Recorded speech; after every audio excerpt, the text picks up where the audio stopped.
Hey, it's Russ Baby with Roleplay Book Radio. We are playing Delta Green. This is Saucerwatch. This is a one-shot for Patreon backers. We have two players tonight. We have Jeff, who is playing... Playing Tom White, a photojournalist and wilderness guide, or a would-be photojournalist and wilderness guide. Okay. And let's see here. Do you have... Nope, you're perfectly sane. All right. He's new. He's new. Great. He's fresh. He's fresh. He's got All right. And next we have Copper, who is playing Copper. So I'm Copper. I'm playing Shirin Al-Abed, a Palestinian American or a Palestinian English immigrated to America surgeon who has an interesting nightlife and odd habits. Because it is boring being all alone out by yourself in the middle of nowhere. All right. So both of you are members of Saucerwatch, which is a amateur organization. You know, you this is something you have to pay dues to. You don't get paid by Saucerwatch because you're UFOologists. That's the study of it. Saucerwatch has been documenting UFO events and related phenomenon for decades now. They built up quite a bit of case files, and they have conventions and or conferences, and they try and figure out what's going on. They try to debunk a lot of them to validate the fakes from the real UFO sightings. And so both of you are dedicated and active members, and because it's an amateur organization, their ability, if Saucerwatch's ability to conduct field investigations is quite limited, mostly on the volunteer basis of its members. And so either because you are trusted or because they have no one else that they can rely on, you two have been given a hot lead, and that a hiker in Lake County, Oregon. The hiker's name is Mike Steins, Steines, if you care, has contacted Saucerwatch and told them that some of his friends have found what they believe is a crashed UFO. He has sent images of a UFO sighting in Lake County. Then he said he heard a loud explosion that night. They went there and they found wreckage. The camera could not document. He said he tried to get photos of it, but it couldn't get any readings, or it couldn't get any photos or anything send of it proof. But you two are contacted that morning, hours after the initial contact, and told about this. And can you go to Klamath Falls, Oregon, where the airport is, the nearest airport, and meet with Mike? His friends will stay behind to get there. Actually, it will take him days to hike out, so you have a few days to get there. So the two of you, as we begin the game, have already made arrangements, and it has been 3 days since the initial sighting, and 4 days, 4 days since the initial report came in, and you two meet at the Klamath Falls Airport. So you have to get your luggage and go meet Mike. So you two, you can introduce yourselves to each other. Do you know each other or not? I don't know. What do you prefer, Jeff? How about we've heard of each other, but we don't know each other well. Sure, we're forum. Maybe we've known like the forums or something. Forum folks. Okay. That's about it. Yeah, of course they have their own, private message boards for the elite UFO hunters, Absolutely. So yeah, you guys collect your luggage. Yep. Obviously you can't carry any weapons on board planes. I don't have any weapons. It's a gun. I just want to say that because this is not a Trail of Cthulhu or a game with preparedness, so you have to specify what kind of equipment you have. Sure, that's true. So what kind of equipment have you brought? Is it a checked baggage flight or carry on? Is it a little charter? Sorry, you can determine that. It probably would have checked luggage because I doubt either of your characters are that close to Oregon. Shirin's from New York, right? No, she's from. One of her bonds is. All of her bonds are from far away. Okay. I actually was going to say that she's in Oregon, but she's from further away in Oregon. Portland. Portland, Oregon. Sure, that There works. you go. Keep it weird. Yeah. So Tom's from Colorado. Okay. Various points in Colorado because a lot of his work is seasonal. And so, sorry, it's Sharon for your character, right, Copper? Yep. Okay. I'll type it out just in case you need to refer to it. Right. I appreciate that.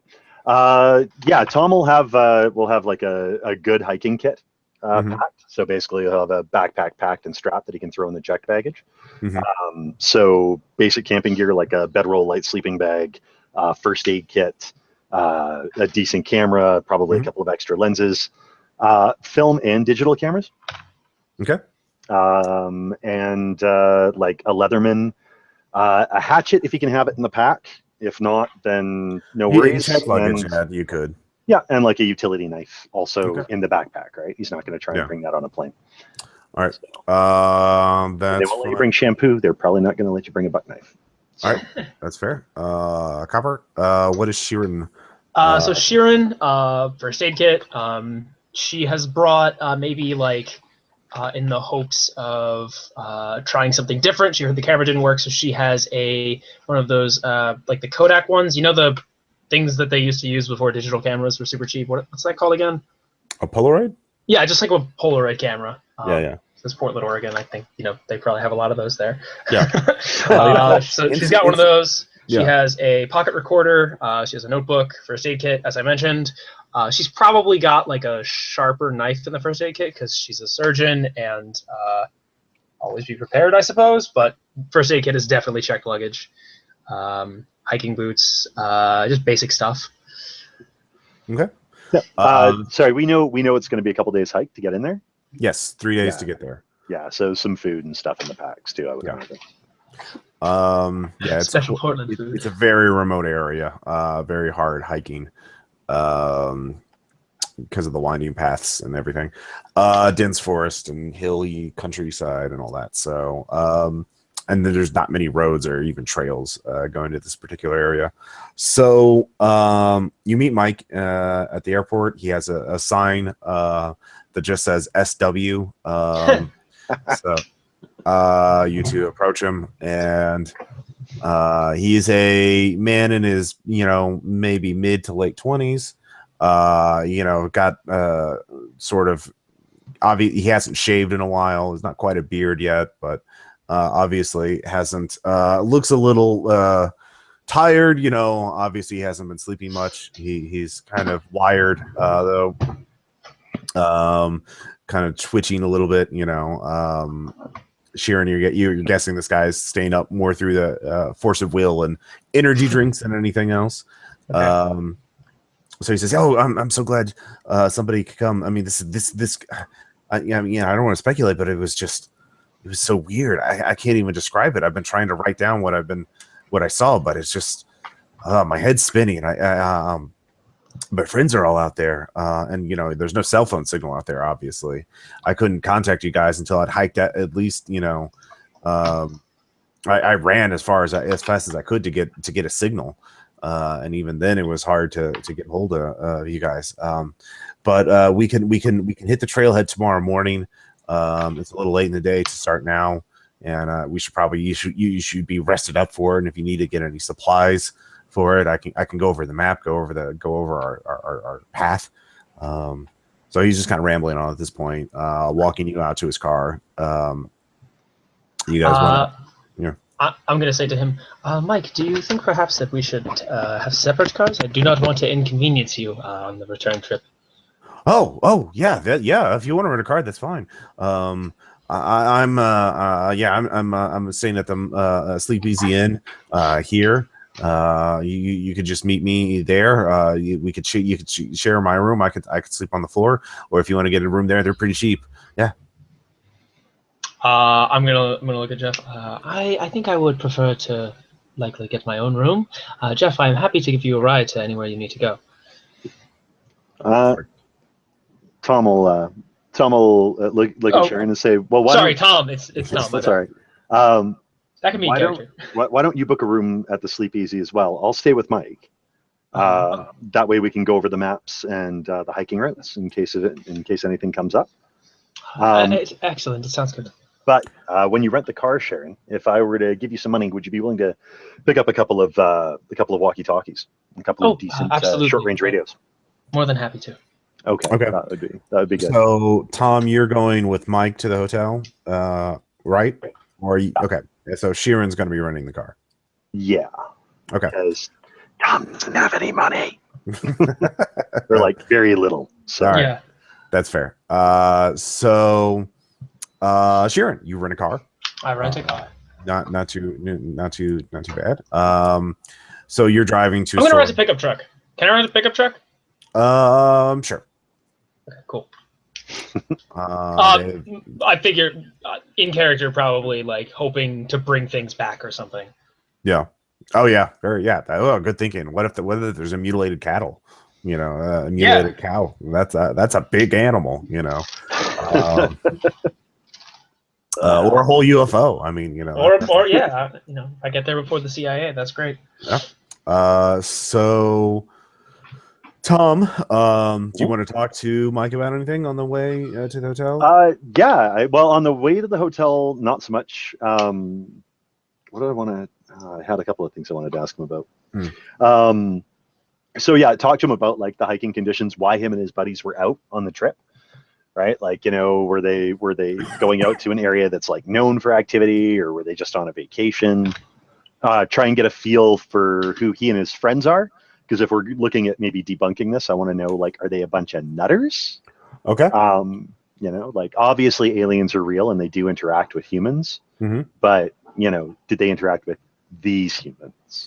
So. All right. Let's see here. I am looking at your skills. And yeah, I don't have huge interpersonal skills. You do not. Nope. So I will roll for you. I will probably believe anything he tells me. Let's see here. So, and he says he kind of brushes over the part about why he's out there. It's very brief. So we're just, we're all outdoors people. We all like, Daryl, Christine, and George and I always like going out there, and getting out in nature. Yeah. Getting out, we got to get away from the crowds. All the too many hipsters from Portland are coming down here and just crowding up the good trails. So you got to go out and find better ones. The less populated ones. So he's I totally understand that, man. Sometimes you just gotta get out there and be one with nature, right? Mm-hmm. Yeah. So that's kind of how your conversation goes. You don't get a lot else out of them. Let's see here. Can I, as I go, I rent the car like at a stoplight or something, or in between going to the Sleepy Z Inn. Can I look up if there have been any news reports about the crash or anything? You can. So you start looking on your phone. Then you get a green light, so you stop and start driving, and then siren. You see police lights behind you on it. Oh, damn it! Okay. Okay. So before you can make a skill check, an unmarked vehicle pulls you over. I assume you're not going to, try and GTA your way out. No, absolutely not. Can I? Go ahead. Sorry. Okay. So you see the police officer is he's wearing shirt, tie. He looks like a detective, and he's not wearing a police uniform. Okay. He is wearing sunglasses. And he's got the police lights on the dashboard. He walks up to you and asks you for your name and license and registration. Yeah, I give him everything. I'm terribly sorry, officer. I just looked at the light and then I put it away. I didn't mean to cause any trouble. You're not from around here, are you? No, no, sorry, sir. I am from Portland. I just come in here. Oh, what you're out here for? I'm here to go hiking. Hiking? Yes. Oh, you're a big hiker? Sometimes. I try to keep in shape. My normal line of work can be dull sometimes. Better hiking out in Portland.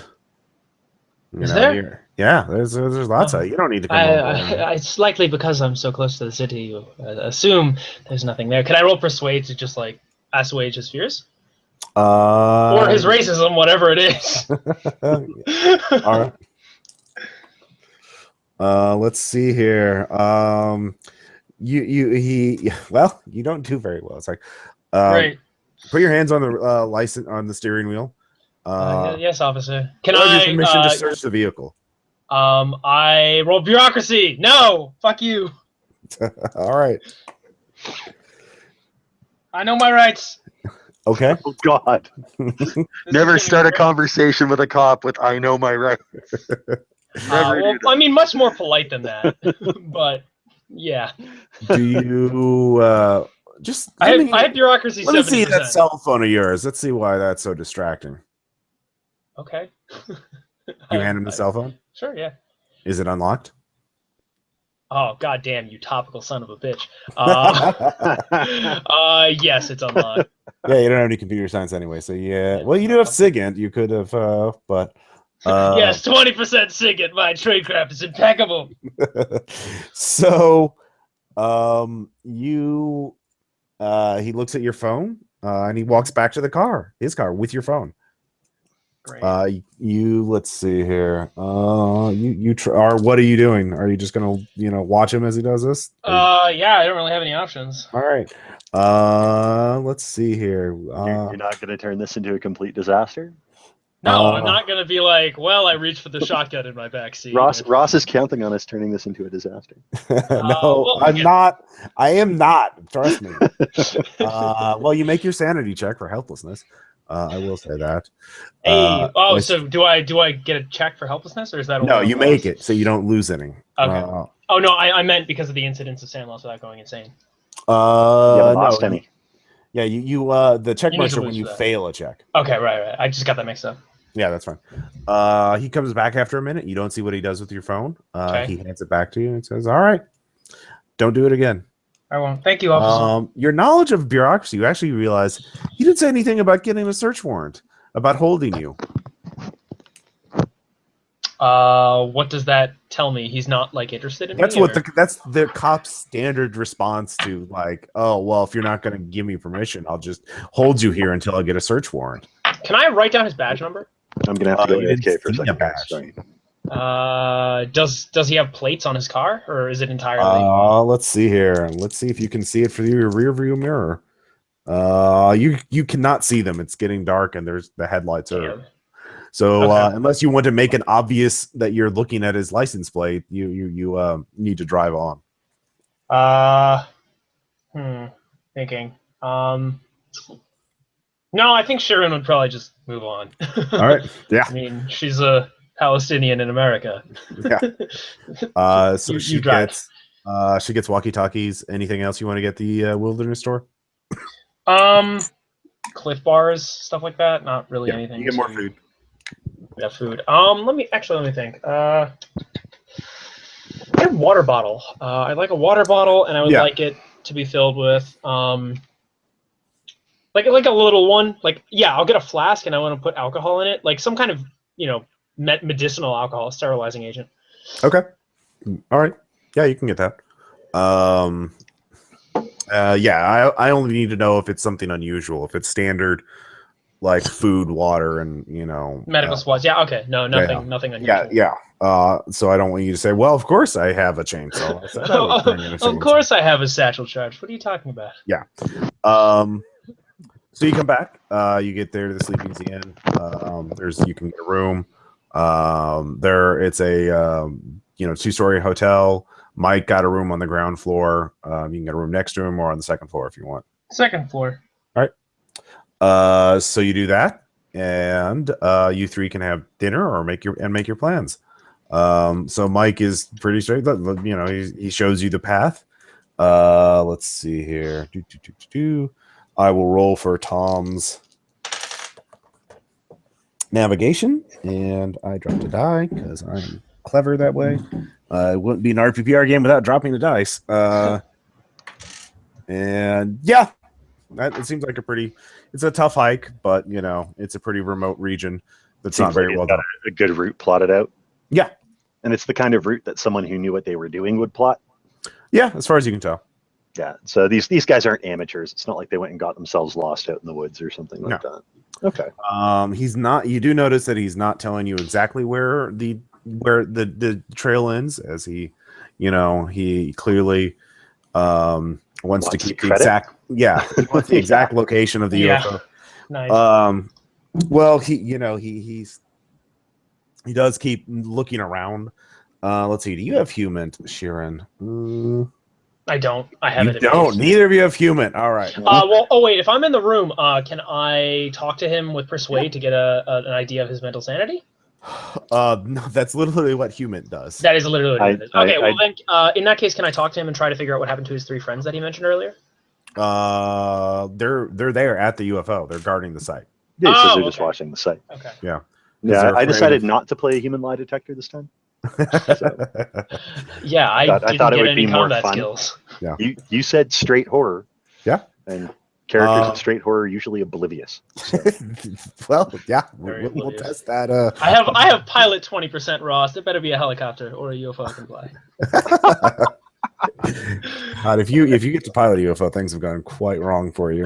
Or quite right. No, wrong universe. Okay. Read a fantastic Delta Green short about piloting UFOs not too long ago. Was that like the group of UFOs who like go on board the UFO? Yeah, they get to go to Yuggoth. Yeah, and everything goes well, and they have does go well. They're unicorns. Yeah, that was good. Sorry, that was a digression. Hello, sorry, my thing just closed out for a second. Something stupid happened. All right, so yeah, it's a pretty straightforward thing. You'll just get to the trailhead at dawn, and just hike into the woods. He does say there are a couple of interesting sites. He mentions that there are some there's some Indian glyphs on this cliff. That will be passing. It's quite unusual, and there are these legends of these moon-faced giants, and people being abducted. I think maybe they're thinking maybe the Greys had some sort of different form, or they were causing the Indians to hallucinate, because the Greys are small, they're not giants. But we'll be passing through that. So yeah. Can I take a look at my phone again? Can I tell Mike about this? You can. Not Mike. Tom. Can I tell Tom about the police officer who took my phone? And you want to take him aside and do that? Yeah, and just look at it and be like, if we are expecting to do anything government might not think is exceptionally good, I should probably leave this here. It's not going to work out there anyway, so it's probably not a bad idea. Maybe check it with the where to sleep easy in, though. It's not like they've got a hotel safe. Yeah, fair enough. Does your character have any computer sciencey things or anything? No. But Tom, you want to make an idea check for me, Ross? All right. This character, that would be a failure. Probably be able to do this, but okay, so I'm not going to worry about that part then. I don't want to get trade crafty when I shouldn't. Okay. Well, I mean, to be fair, you can't justify a bit of tradecraft because as UFOologists, you've been paranoid about the government spying on you. Oh, well, in that case, okay. And as a Palestinian American. You both have great reasons to be paranoid. So because we're going to be gone for several days, we weren't planning on renting the hotel room for the entire time we were gone, because that would be silly, and I don't know about you, but I don't have any money. But what we could do is pull the battery from your phone. Pull the battery from your phone, leave it in the rental car. Yeah, sounds good. Okay. And the only other thing I might suggest is maybe park the rental car in the parking lot of the hotel across the street. Oh, that's actually a very good idea. So I'm also going to take Mike's car to the trailhead. Do you only have one car at the trailhead? You know what? Why would we need more than one car on the way back? Sure. Unless something goes horribly, horribly wrong, in which case we either aren't making it back. Well, whatever, I got compromised. Okay, it's a choice. One other thing I'm gonna do is before I get rid of the battery, I'm going to just Google a bunch of Breitbart articles, and I'm going to type comments that agree with everything they're saying. All right. Great tradecraft there. Yes, Sheeran knows what's up. They won't see through that. They will never see through that. Yep. You accidentally get on a link to InfoWars. I'm talking about UFOs at Area We don't 51. see her for the rest of the night. Yeah. Do I get gay bombed? Sorry, what? Something like that. So Not until we get to the site. Oh god. So yeah, let's see here. We are so yeah, you spend the night there. If you want to do anything else before you hit the trailhead, let me know. Let's see here. I am going to actually mention that I'm live streaming Delta Green now for the first time. I'm going to go through basically I'm going to go through my pack, make sure everything's in order. I'm going to make a copy of Mike's notes on the trail in case we get separated. That's a good idea. And if I don't already have one, I'll see if I can pick up a trail guide either at the hotel or at like a convenience store or what have you. I'm gonna. Oh, sorry. Are you done? So that we have a map book of like the local trails and parks. Okay. For that region. I'm gonna use Jeff's phone if he lets, or not Jeff, Tom's phone if he lets me. Okay. And I'm going to call my bond Carl LaFontaine, who is my friend who lives in Oregon. He is a miscellaneous person who lives on a farm and is very stereotypical in all facts, in all ways, all redneck ways, except he's friends with a Palestinian. Okay. And I'm going to call him and tell him where I'm going tomorrow. All right. Well, you both share a love of UFO hunting, so you both distrust. Sure, that's a good idea. Yeah. So he's keep on fighting the good fight, sister. I also tell him that if I am not heard back from in a week, assume I might have been taken away by the government. You should tell my father. I give him my father's phone number, and tell him to go call a lawyer. Okay. He takes this very seriously. The InfoWars is on in the background, so talking about Area 51. So all right, yes. So y'all go to sleep early, and wake up at dawn to head on over to the trailhead. Mike is there. He looks a little better rested. He did get some sleep. And so you begin hiking. So Mike leads the way, but Tom can check to make sure he's navigating right.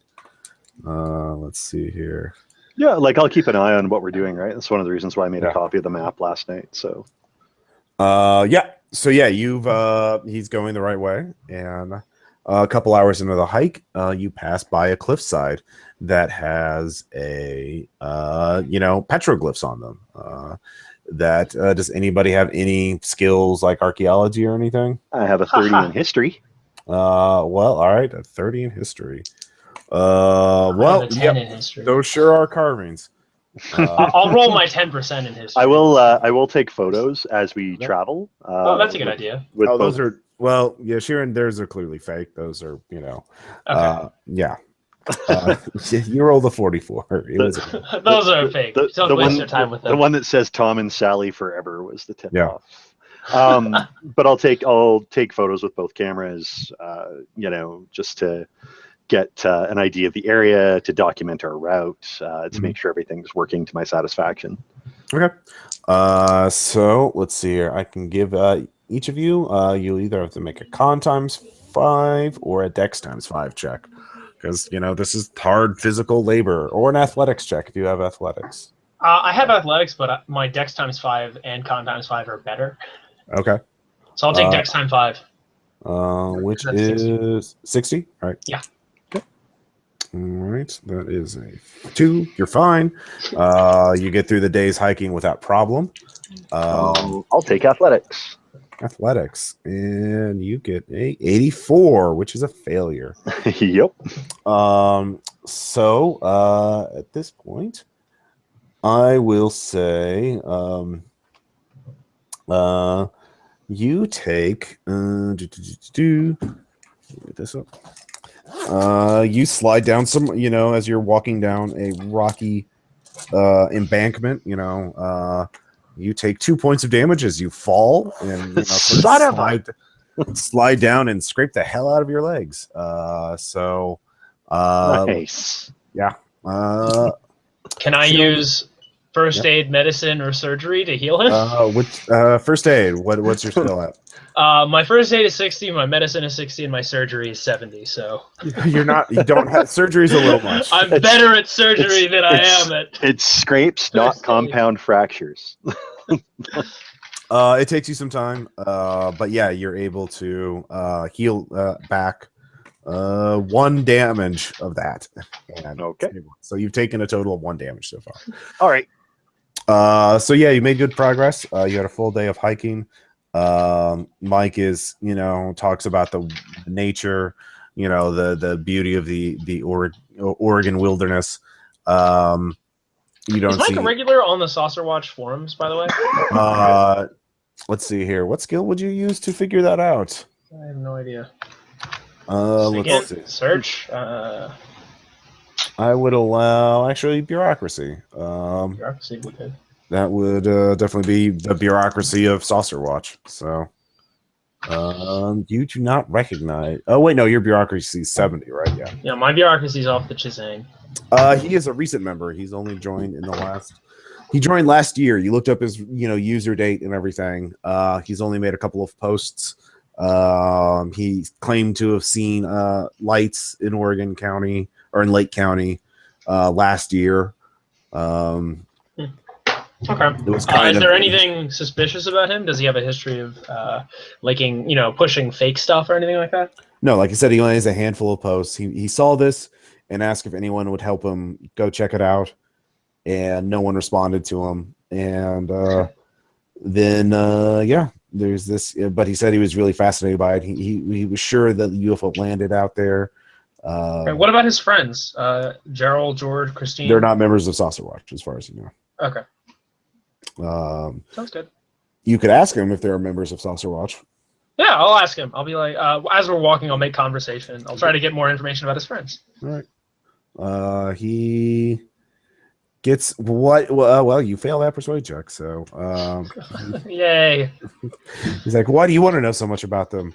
You're I know you're one of the moderators of one of the forums. How do I know you won't try and discredit me or some of my, you're trying to take all the credit. Whoa, Mike, we're all on the same side here, buddy. Like, I'm just curious, Mike. Sharon's just wondering if your friends are also, clued in, or they're clued in, or are they sheeple? No, they're clued in. They're the ones who agreed to go with me out here. Check it out. We're going full in. But I can't disclose any more information until they I can't vouch for you. We only just met. They have to check you out, and they'll tell you all about themselves. Mike, why did you need anybody from online if you already had your friends over there? Especially if you don't trust us. I asked on Saucerwatch, and nobody would go with me. And why did you want anyone from Saucerwatch in the first place? If you're so worried I don't want about to go by myself. I'm not an expert in this Okay. stuff. There's like all these case files and books about this stuff. I don't know. But so you had 3 friends who would go, but you also went to Saucerwatch? Look, I don't want to talk about it anymore. All right, that's fine. All right. So as we're walking, I'm gonna kind of fall back. Like as I'm tending to Tom's injuries, I'm going to whisper to him, I'm beginning to suspect that Mike may not be. Maybe he's hit his head on some. There's something off about him. I would like to try and go through his things. I'm somewhat worried. Mostly, it sounds excessive, I know, but I'm worried he's got a weapon or something, or he's luring us out here. Sharon, you got pulled over by a cop, right? Like, just hold on, keep talking to him, pay attention to his story, but I don't think we're quite ready to, tie him up and go through his things just yet. That's true. You're okay. Correct. I'm getting too paranoid. We can maybe sleep with one eye open or something if we have to, but just... Yes. Okay. A quick question, Ross. Mm-hmm. So his original post to Saucerwatch was that he and his friends were hiking through the woods and stumbled across this? His first post was like last year. The post that brought you here. Yeah, the post that brought us here. Sorry. That was he and his friends found a crashed UFO. He and his friends found a crashed UFO. And just to make sure that I heard what I thought I heard, this time around he said that his friends came up with him to check out the crashed UFO. No, he couldn't. Like the timeline is he joined Saucerwatch last year. He makes a post asking that he saw sights and would like help to go check it out. No one replied. Then sometime between then and there, he obviously got these 3 other friends to go check it out. Okay, and so then, he had said, "Hey, I think there's something out there. I want to go and check." So he recruited his own friends instead of getting people from Saucerwatch. No, I just wanted to make sure that the original story we heard wasn't, "Oh, we just stumbled across this in the woods." Yeah. And he did not mention that he did not mention that stuff in the original post. You had to look it up, or in the post that brought you here. So yeah. All right. Cool. All right. Yeah, Sharon. Like, let's not go off the paranoid deep end just yet. The woods are a big and scary place. Let's maybe not start a fight with the one other person we're out here with. Yes. Yeah. All right. Okay. So that night, you all bunk down for your first night outdoors. You don't have to make any rolls to set a fire and prepare your food and all that junk. And it's spring, it's pretty nice out. It's actually, this would be a nice vacation. If your mission, your duty wasn't here, this would be a nice relaxing vacation. But so Mike's calm, he is on. You realize he's just maybe he's just worried about his friends and he's just anxious about it. So you don't know. But yeah, so that night though, both of you have bad dreams. And let's see here. Sheeran, you lose 5 willpower, and Tom, you holy lose shit willpower. Yeah. Well, how much did I lose there, Ross? 2. Okay. All right. So that's not great. Okay. So what happens when you run out of willpower? You pass out. You're exhausted. Okay. You're just like overwhelmed. So yeah, you feel terrible. You've had nightmares. You can't remember any of them. You're just definitely shook by them. Mike kind of gets up. He looks very groggy as well. Do I notice that like Tom and Mike are groggy? Would it be feasible to bring up the dreams? You can or not. You don't have human trained, and you fail your skill check. So that's true. Yeah, I will bring it up in passing that I had bad dreams. Were there any unifying themes in mind? You don't remember them exactly. Unless, do you really want to think back about them? Yeah, sure. Why not? All right. To be honest, so do I. All right. Well, one at a time. One at a time. One at a time, children. Nope. You made your sand check. You don't remember anything. Tom, let's see here. I rolled a 72. I remember everything. You do. You lose 1 sanity. Okay. This is unnatural. So no getting used to it. Yeah, you do. You remember it. There's a presence. It's invisible, but it's there, and you feel paralyzed. And there's a staticky sound. And yay. Yeah, there's this just overwhelming sense of foreboding, of pessimism, of just absolute helplessness, of hopelessness. Like finals. Something is staring it's like at you. That top from earlier. Yeah. So you sense, and then there's a house. You see a house in a forest. It's abandoned. It's ruined. And then that's all you can remember from it. Okay. I'm sorry, Copper. Is there some sort of background noise in your? That's weird. No, there shouldn't be. Okay. I'm getting a lot of that. Yeah, Copper, you're really. Yeah, that seems to be coming from Copper. Yeah. All right. You can. Well, you muted it, but if you want to mute it, okay. So the 3 of you, get up, pack your bags, get ready to go, and you take off. There's little conversation. You're not quite as. Everyone's a little on edge because of the bad dreams. Mike kind of admits, I didn't sleep well either. I'll journal my dreams. Okay. I'll just ask him. I'll be like, did you have nightmares? Is this any better, by the way? I don't remember it. Sometimes I don't sleep well. I mean, I'm just worried about my friends. You know, we really need to get to them. That does seem very proper. Yeah, I don't hear any static. Okay, great. All right. Okay. So, Well, we'll push on through the day, Mike. Yeah, and I understand if your friends are sitting on top of the biggest discovery of the modern era. oh, it is. I'd be pretty excited to get back and see them too, right? Yeah, there's like these metals are left behind. You know, it's there. You know, it's obviously exploded or whatever, but there's a big crater and there's all kinds of parts laying around. And just for the picking. It's you know. Oh man. So can I as we walk, can I roll search to see if I see anything off in Mike's equipment? How are you going to get to his equipment?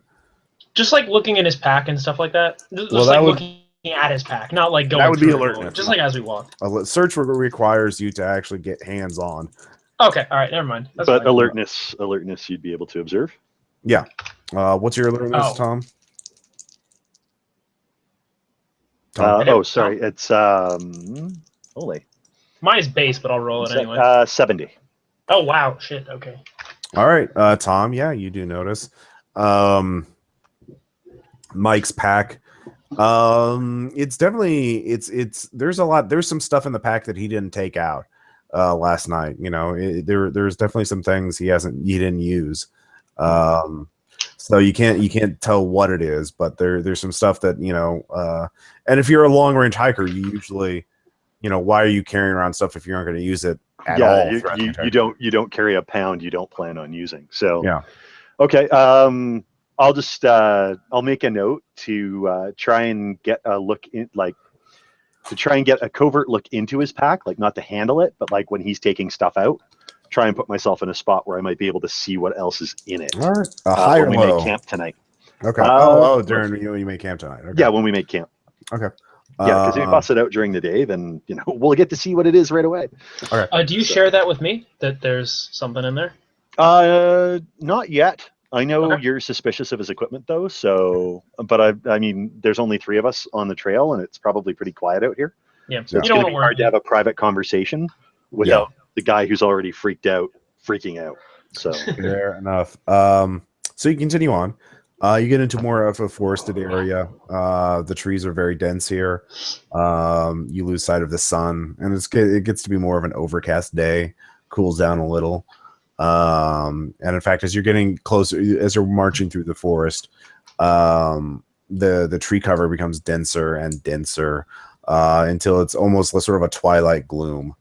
You know, you don't need flashlights or anything to see, but it's definitely more of a Seattle-ish, you know, vibe than sort of that overcast twilight kind of look. Yeah.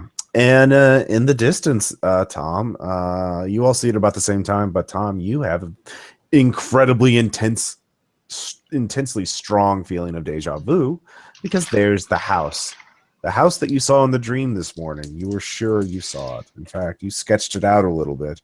Actually, that was funny because I was going to mention I would have written all this down in a journal, right? Since I intend on turning this into a story later. Oh yeah, no, and there it is in exact detail. It is a 1-story building. There is there is a window there. The lower left panel of the window is broken, but the other 3 panels are intact. The glass is in the exact same pattern. You remember it.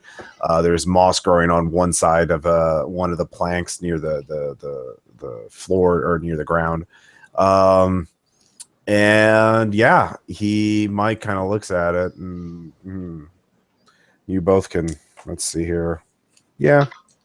Well, you don't know anything unusual for Mike because you're looking at the building. That's hey Mike. You have to walk right there. It's like, it's the best pass is just go walk right by it. Shouldn't we check to see if there's somebody in it or anything we can use? Oh yeah, sure, okay. Yeah, we should go look. All right. We're a little ahead of schedule. We're fine. Yeah, we can spend some time. So, yeah, you guys. Red flags. You guys go on ahead. I'm just going to. I'm just want to. I got to tighten up my pack here if something's been rattling around. Okay. So I'll let them go on ahead a little bit. I want to do two things. One is I'm going to take out my digital camera so that I can record some video while we're doing this, because we may as well turn this into a found footage disaster. The second thing I want to do is I'm going to take a look around this area and see if, or what I'll do is like I'll approach a little ways behind them, watching the house pretty carefully and the surrounding area. But I'm also casting about looking for like tracks from the last time Mike and his friends were up here. Specifically, I'm looking for signs that more than just Mike came up here. All right, so that would definitely be a search. You have search at 60, but it has been some time. Or would survival be appropriate here?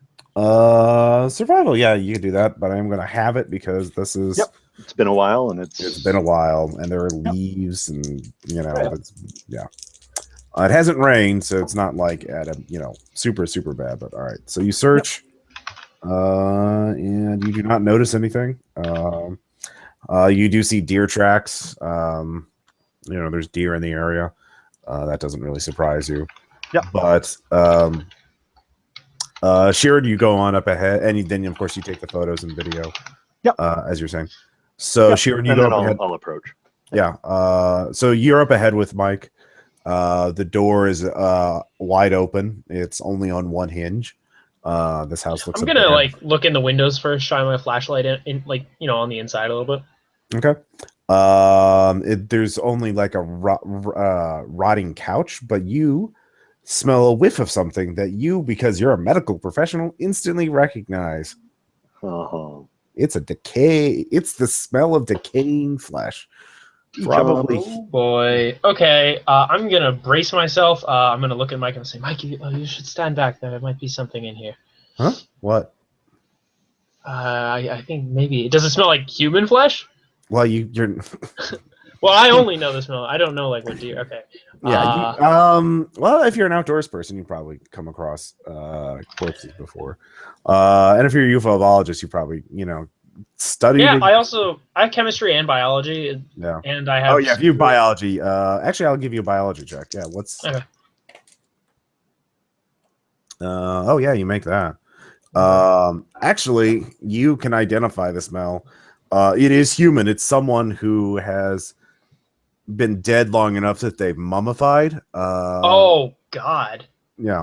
Before I do anything else, I'm gonna like look at Mike. I'm just gonna sort of start checking him. Like, you also see that there is a basement. Okay. All right. Before I can go in and see anybody, I'm gonna like kind of like take a couple steps back, with the pretense of posing for the camera and stuff like that. And I'm going to talk to Mike and say, Mike, I'm just gonna kind of talk to him for a little bit and try to get him to say if he's been in this house before. All right. Let's see here. You get a 1. You actually, yeah. I don't. No. I haven't been in there before. No. AFK 1 sec, guys. We took a different path to get here. We came from a different trailhead, I think. Okay. Mike, I think there is a dead body in there. Oh. Well. Oh. That's that's the response you can have to that. Yeah. I'm gonna say, don't you think we should check it out? Oh yeah. You're a doctor, right? Yeah, you should check it out. I should. Mike, what about you? Oh yeah. I'll go with you too. Sorry. Okay, Mike, you should go in first. I'm 47 years old, Mike. I'm not an adventurer. You're out here. You're already out here. You yes, know. But Mike, you're in your 20s. Do you have a club or something, or? Oh yeah. He looks around. He looks under the porch and pulls out a baseball bat. Okay. Okay. All right. Yeah. This looks like it'll do. All right, Mike, you go first. I'm gonna make him go in first, and I will be behind him with the flashlight. All right. Is it a mag light? Am I lucky? Yeah, sure. It's a mag light. Yeah. So, you go in, and the house itself clearly condemned. No one should be living in here. You do see some broken beer bottle, like a stack of, a big pile of broken glass that were formerly beer bottles. Some rusted cans that have been opened up. SpaghettiOs kind of thing. The smell's coming from downstairs in the basement. Okay, I'm going to turn around. I'm going to wave to Tom to try and get him to come over. Oh yeah. Okay. All right, I explained that there is a dead body in the basement, and it is a human body, and it may just be a hobo, but we should look, and there should be 3 of us. Yeah, absolutely. All right. I'll keep the camera handy. Okay. Cloverfield this shit. Well, for a couple of reasons, right? One's to document that we didn't interfere with the body, because we're going to report this on the way out. Mm-hmm. Right? So, you find a dead person, it's probably nice to let someone know. That nice police officer. No, whoever. I don't really care. I'm not humping it out of the park. So we'll tell someone where it is, and they can come and get it. That's their job. Yep. All right. Yeah. So you, then Mike, then me. No, Mike, then me, then you. Oh, Mike, then you, then me. Okay. Yes. Perfect. Mike goes first. All right. Yeah. Well, you got the bat, Mike. All right. Yeah. Mike goes down. He is quite. He just sort of walks downstairs holding the bat. He seems very calm about it. He's way more comfortable here than we are. Too calm? Human at 10%. Yeah, he's fine. Yeah, everything's fine. It's all good. Sheeran, so let's do that sand check. Boy. Yeah. Do I get any bonus because I'm prepared for it and I've seen many dead bodies before? It'll minimize your sand loss. You do fail it though. Or what's your sanity? 50. Yeah, you fail that. You lose 1 sanity. Violence or unnatural? Violence. Well, yeah, I would say violence. It's a person who has been dead. He's been mummified. There's fungus growing on his scalp a little bit. He's in a chair. And yeah, the basement is a pretty dry area, so like he's just kind of sat down here for a long time. Okay. How much sand do I lose? 1. Okay. Let's see here, but poor Tom, you fail your sand check too, and you lose 3 because this is you've never seen a dead body in this kind of area before. So, it is. How many does Mike lose? You don't know. Mike doesn't lose any because he's got none left. Yeah, definitely. That's all right. So, you both kind of also the smell is very intense in here. It just reeks. Okay. So you do see he is kind of his hands are in his lap, and let's see here. So you can search the room if you want. You can examine. Can I use surgery to diagnose what killed him? I have gloves. In my okay, so you put on gloves and a mask, and you can see. I'm gonna tell Mike to hold the flashlight while I do this. Okay. He puts his shirt sleeve up to his face because even he kind of chokes. Ugh, it's awful. I offer him a mask. Okay, he takes it. You see now that there is looks like one of those cheap kind of calendar appointment book, cheap pseudo leather binding things in his lap. It's closed. He has his hands over it. Okay, I'm gonna take it. Hey, Sharon. Okay. Yep. Sharon. I look over. The fingers kind of snap a little bit. You have to pry it out. Yes, Tom. Yeah, sorry, I'm just trying to get over you breaking the dead guy's fingers. Can you check him for a wallet? That's a very good idea. You find a DB, check him for identification. I throw Tom some gloves and the little book. If you'd like to go through this, that might be useful. Yeah, sure. Yeah. There's no more fingers inside of it, hopefully. Yeah, well, no, it doesn't. Well, if there are, they're not his. So if there are, that is unsettling. I'll put on the gloves. I'll give the appointment book a flip through. All right. I actually did want to search the rest of the basement as well. All right. So you're searching the basement primarily? Yeah, let's do that first. All right. We can take the book with us. So. 27. That makes your search, right? Yep. Yeah. One of the walls looks. It's a primitive kind of stonework thing, but one of the walls, the stones have a radically different pattern, as though like they were taken out and replaced. Something dug through it and then filled it back in.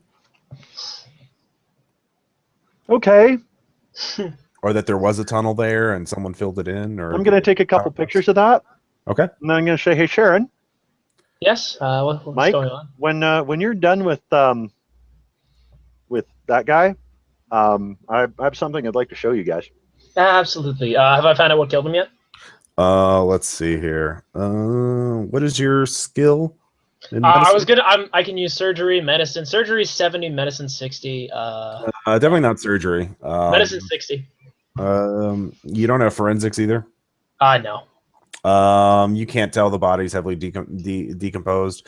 Okay. You'd have to cut them open. I mean, at a guess, you don't see any obvious injuries on them. I'll tell Some you kind that of for free. disease. The what?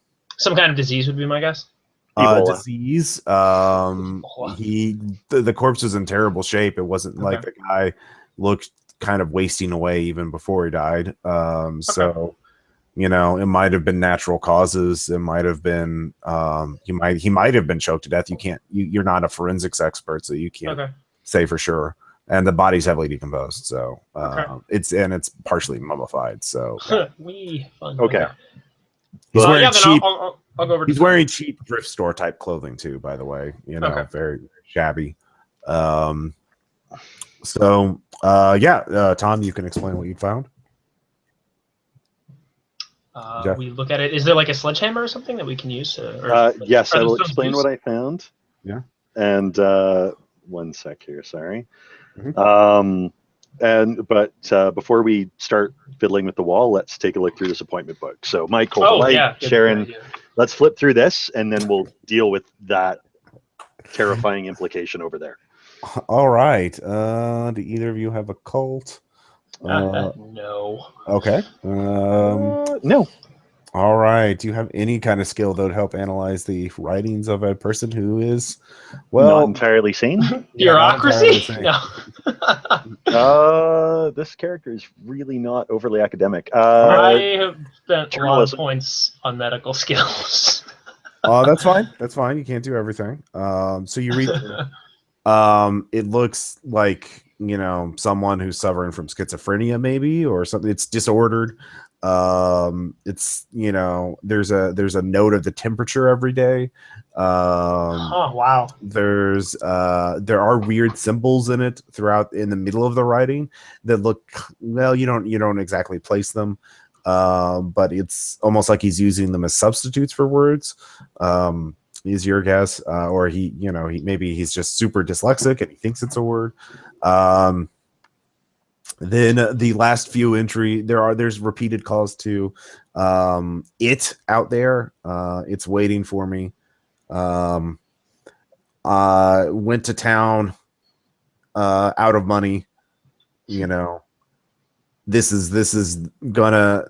be it when the food runs out. Last entry, you know, is can't move anymore. It's coming. Is that a sand check? It's coming. Yeah, can't move anymore. And then sometime later, in very faint, it's coming. So yeah, that is a sand check. That's disturbing as hell. Yeah. Both of you make it, so no sand loss. Oh, that's a good thing. Thought about that. Maybe he just starved to death, and that was his last entry. I can't move anymore, and he was hallucinating. Maybe it was symbolic. His death is coming. Yeah, that's true. Yeah. So as Sharon says that, Tom will just look up from the appointment book to the wall, and then back at Sharon.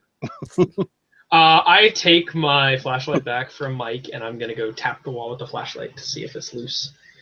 No, it seems to be pretty sturdy. Okay. You can give me strength times 5 if you want to push the rocks.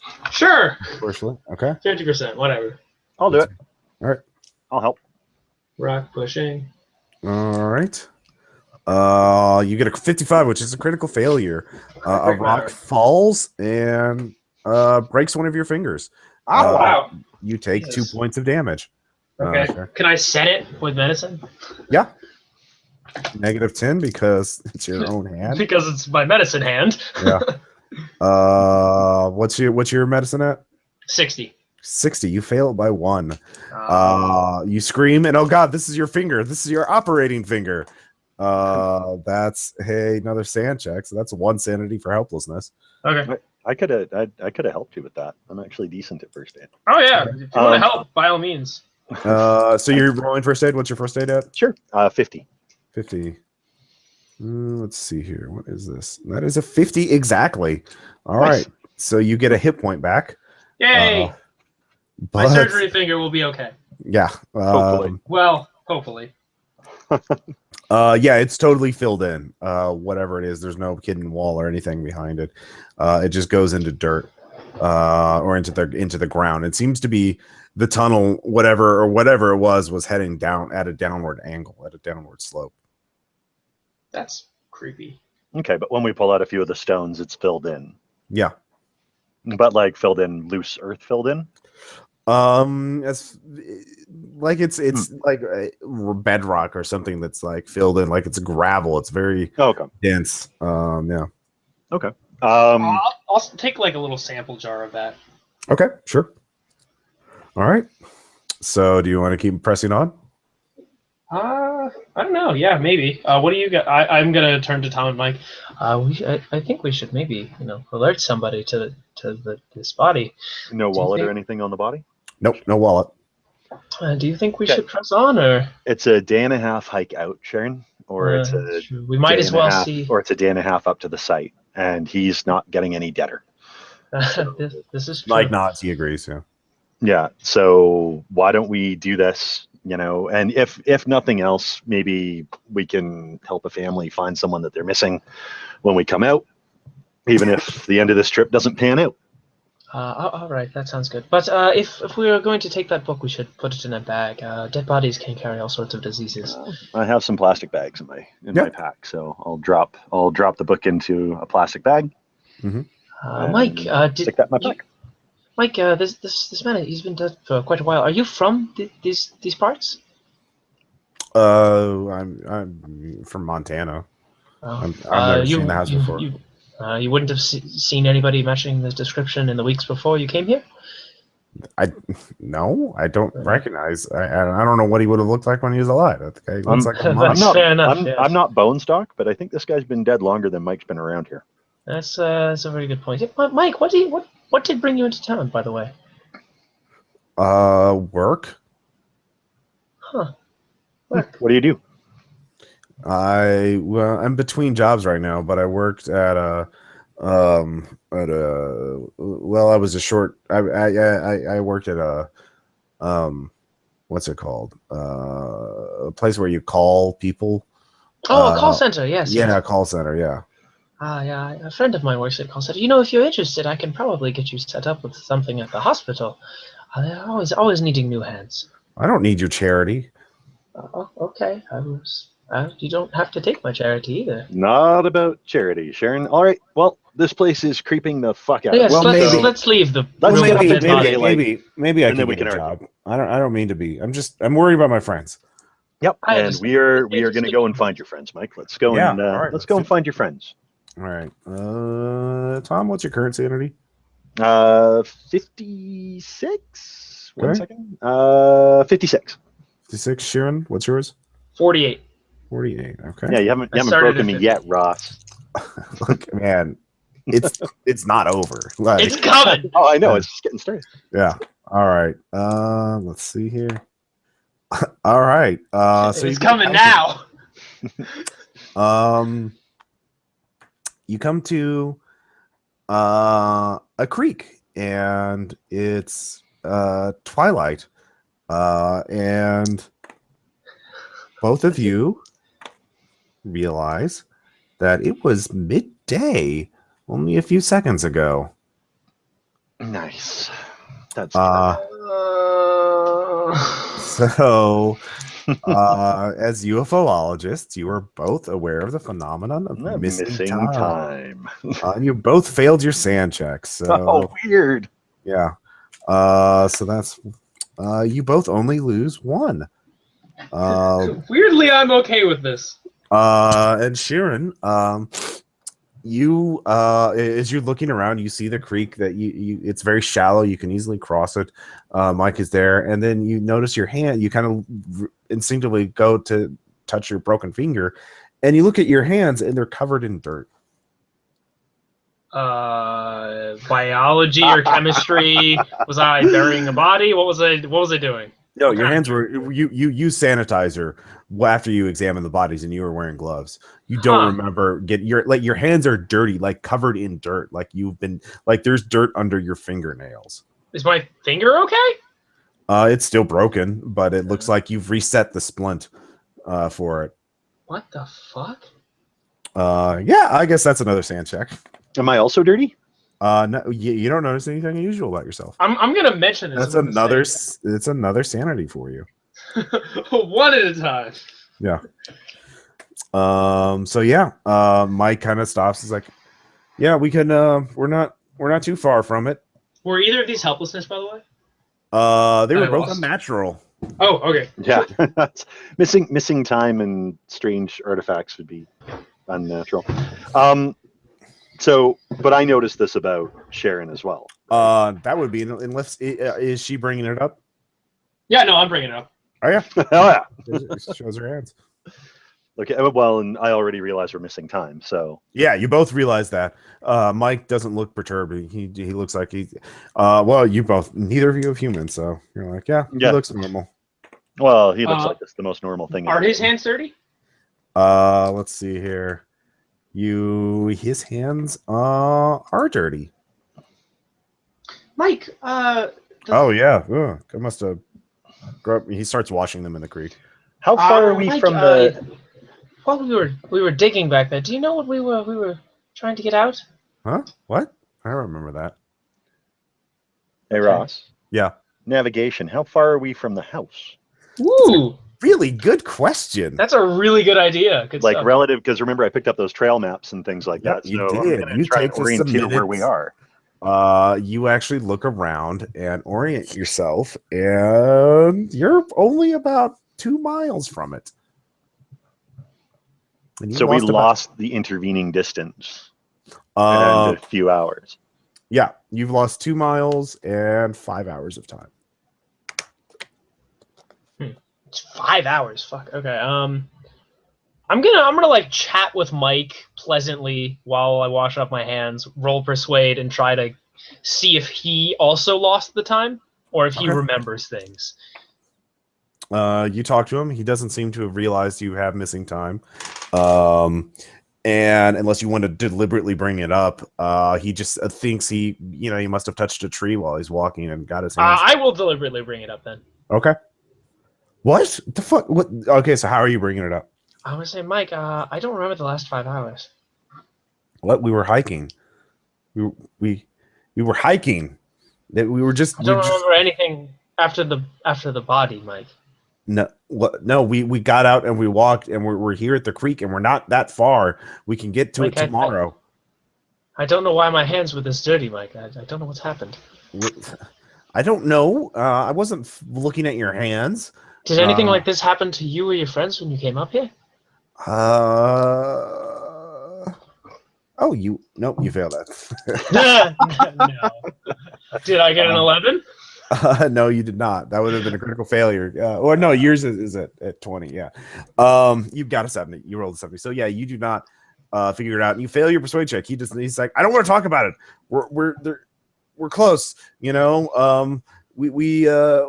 We could just march through the night, and get there by dawn, or we could, set up camp. There's a campsite not too far from here. Hey, Mike. Yeah, Mike. What? Why don't you lead the way to that campsite? You know the area better than we do. Yeah. Okay. All right. Sure. Okay. When Mike turns, one thing, looking at Mike, because outdoorsy character, search and rescue experience, that kind of thing. Does Mike appear to be malnourished or dehydrated? Like he spent maybe a lot longer in the woods than he thinks he has. Yeah, he is covered in sweat. His shirt is covered in sweat. Like he does look dehydrated a little bit. So he looks like maybe he's been and like does he have I'm trying to think of the right way to put this. Does he look like someone who's been lost in the woods for like, now that I think about it, like thinking over the course of having met him, etc. Like, does he look thinner than I would expect him to be, or that kind of thing? Does he show signs of having been out in the woods for a really long time?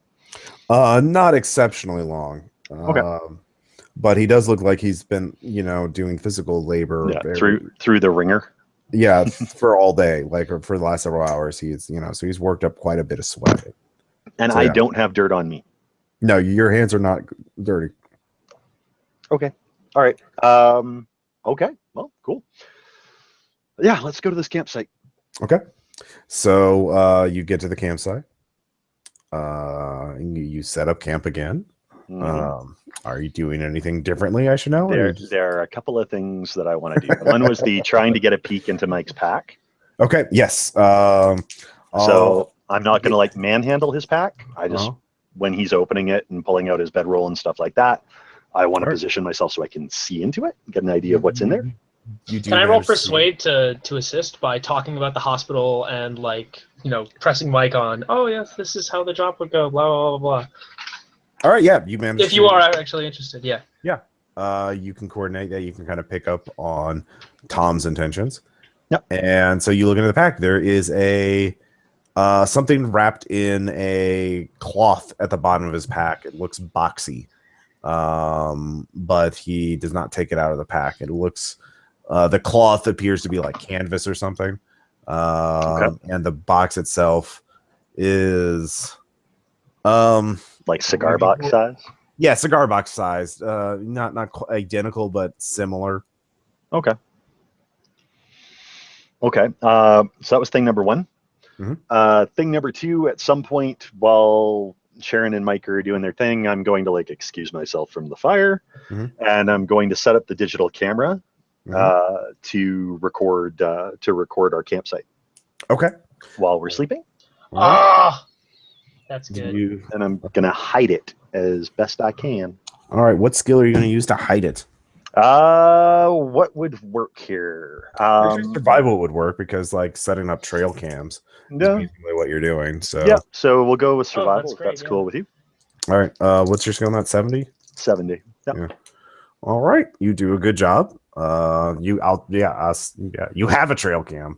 I'll say. There we go. And so you set it up to watch you.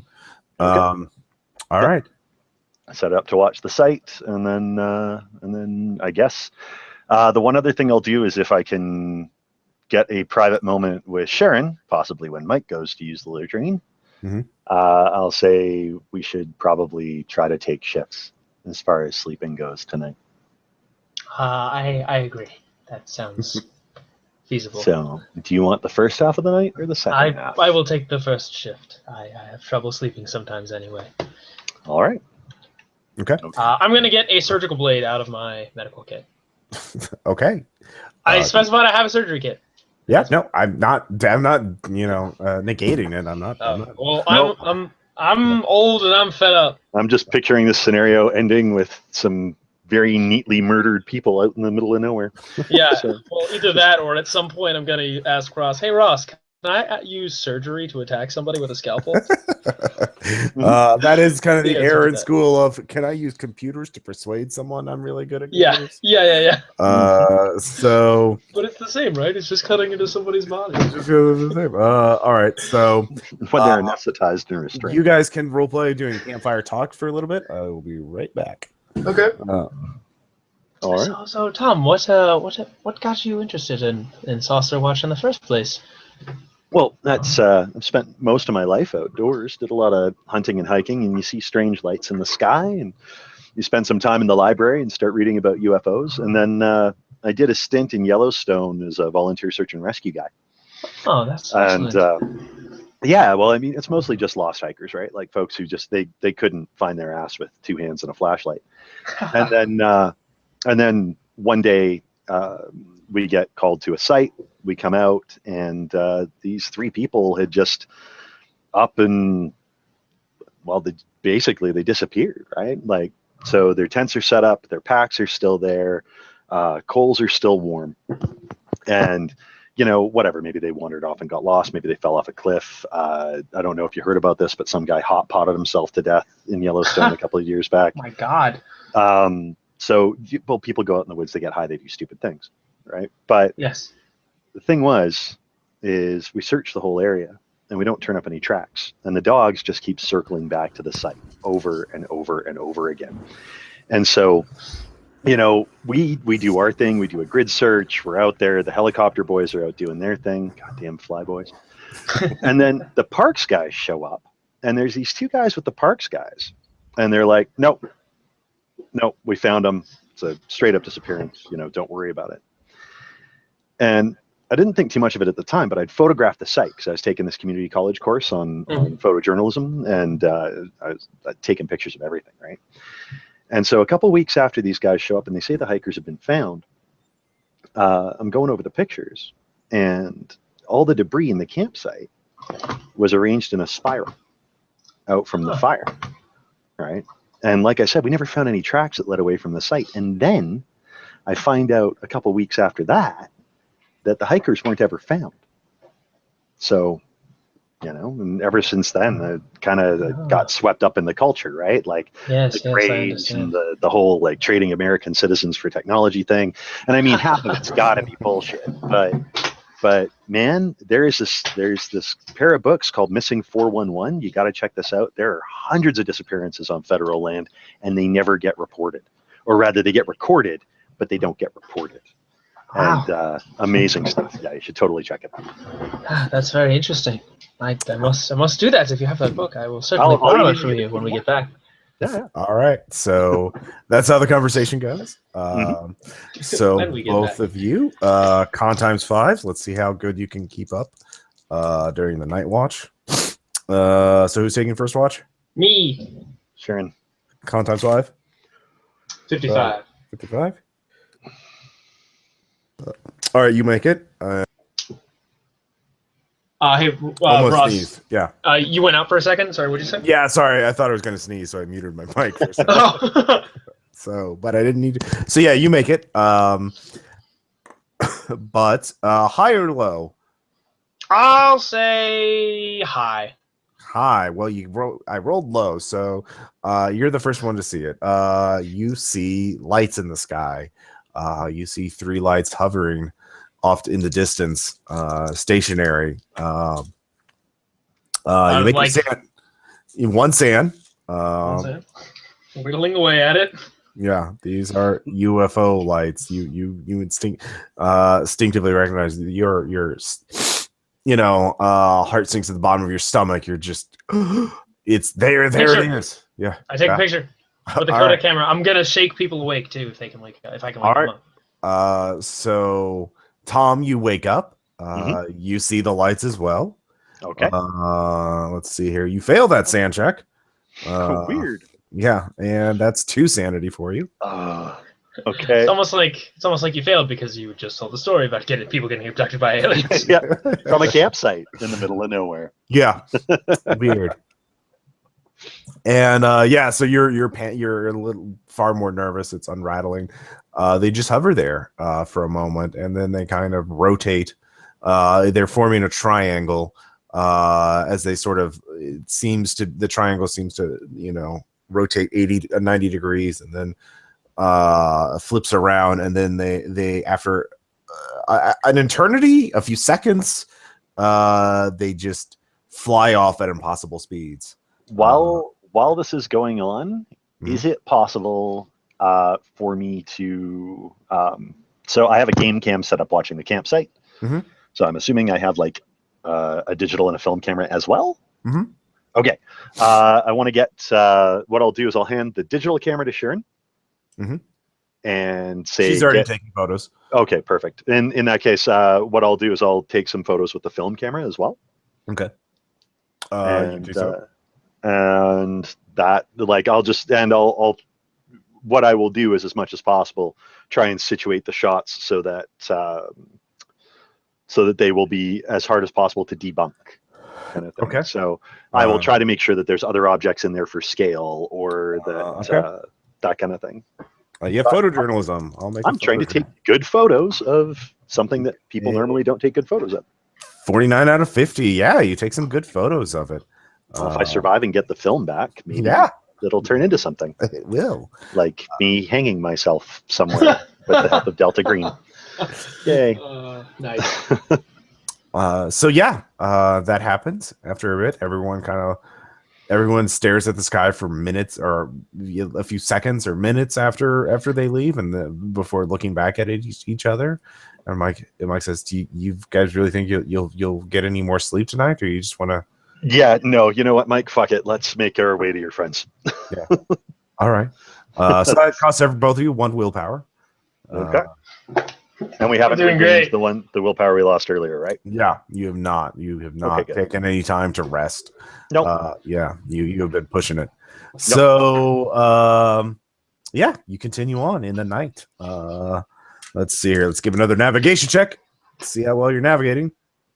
You realize Mike is taking you on a slightly different path than what he said he was going to take you on. You know what? I'm gonna call him on it. Okay. Mike, Mike, aren't we veering a bit to the left there? Like, what's going on? Well, yeah, but it's actually closer than I originally told you. I wasn't sure if you were, disinformation agents, trying to, I was reading on Saucerwatch about Men in Black, and I was have you two show up just so conveniently. I'm just not a man, and I'm not wearing black, Mike. Mike, you invited us out here, Mike. I know, but I want, like, we're not far. It's not that far. It's just it's not that far off from where I said it Mike, was. do you think we could take the normal path? I mean, think about it from our point of view. Mike's telling us that the path. Sharon. Mike's telling us the path doesn't lead to where we're supposed to go. Yeah. Oh.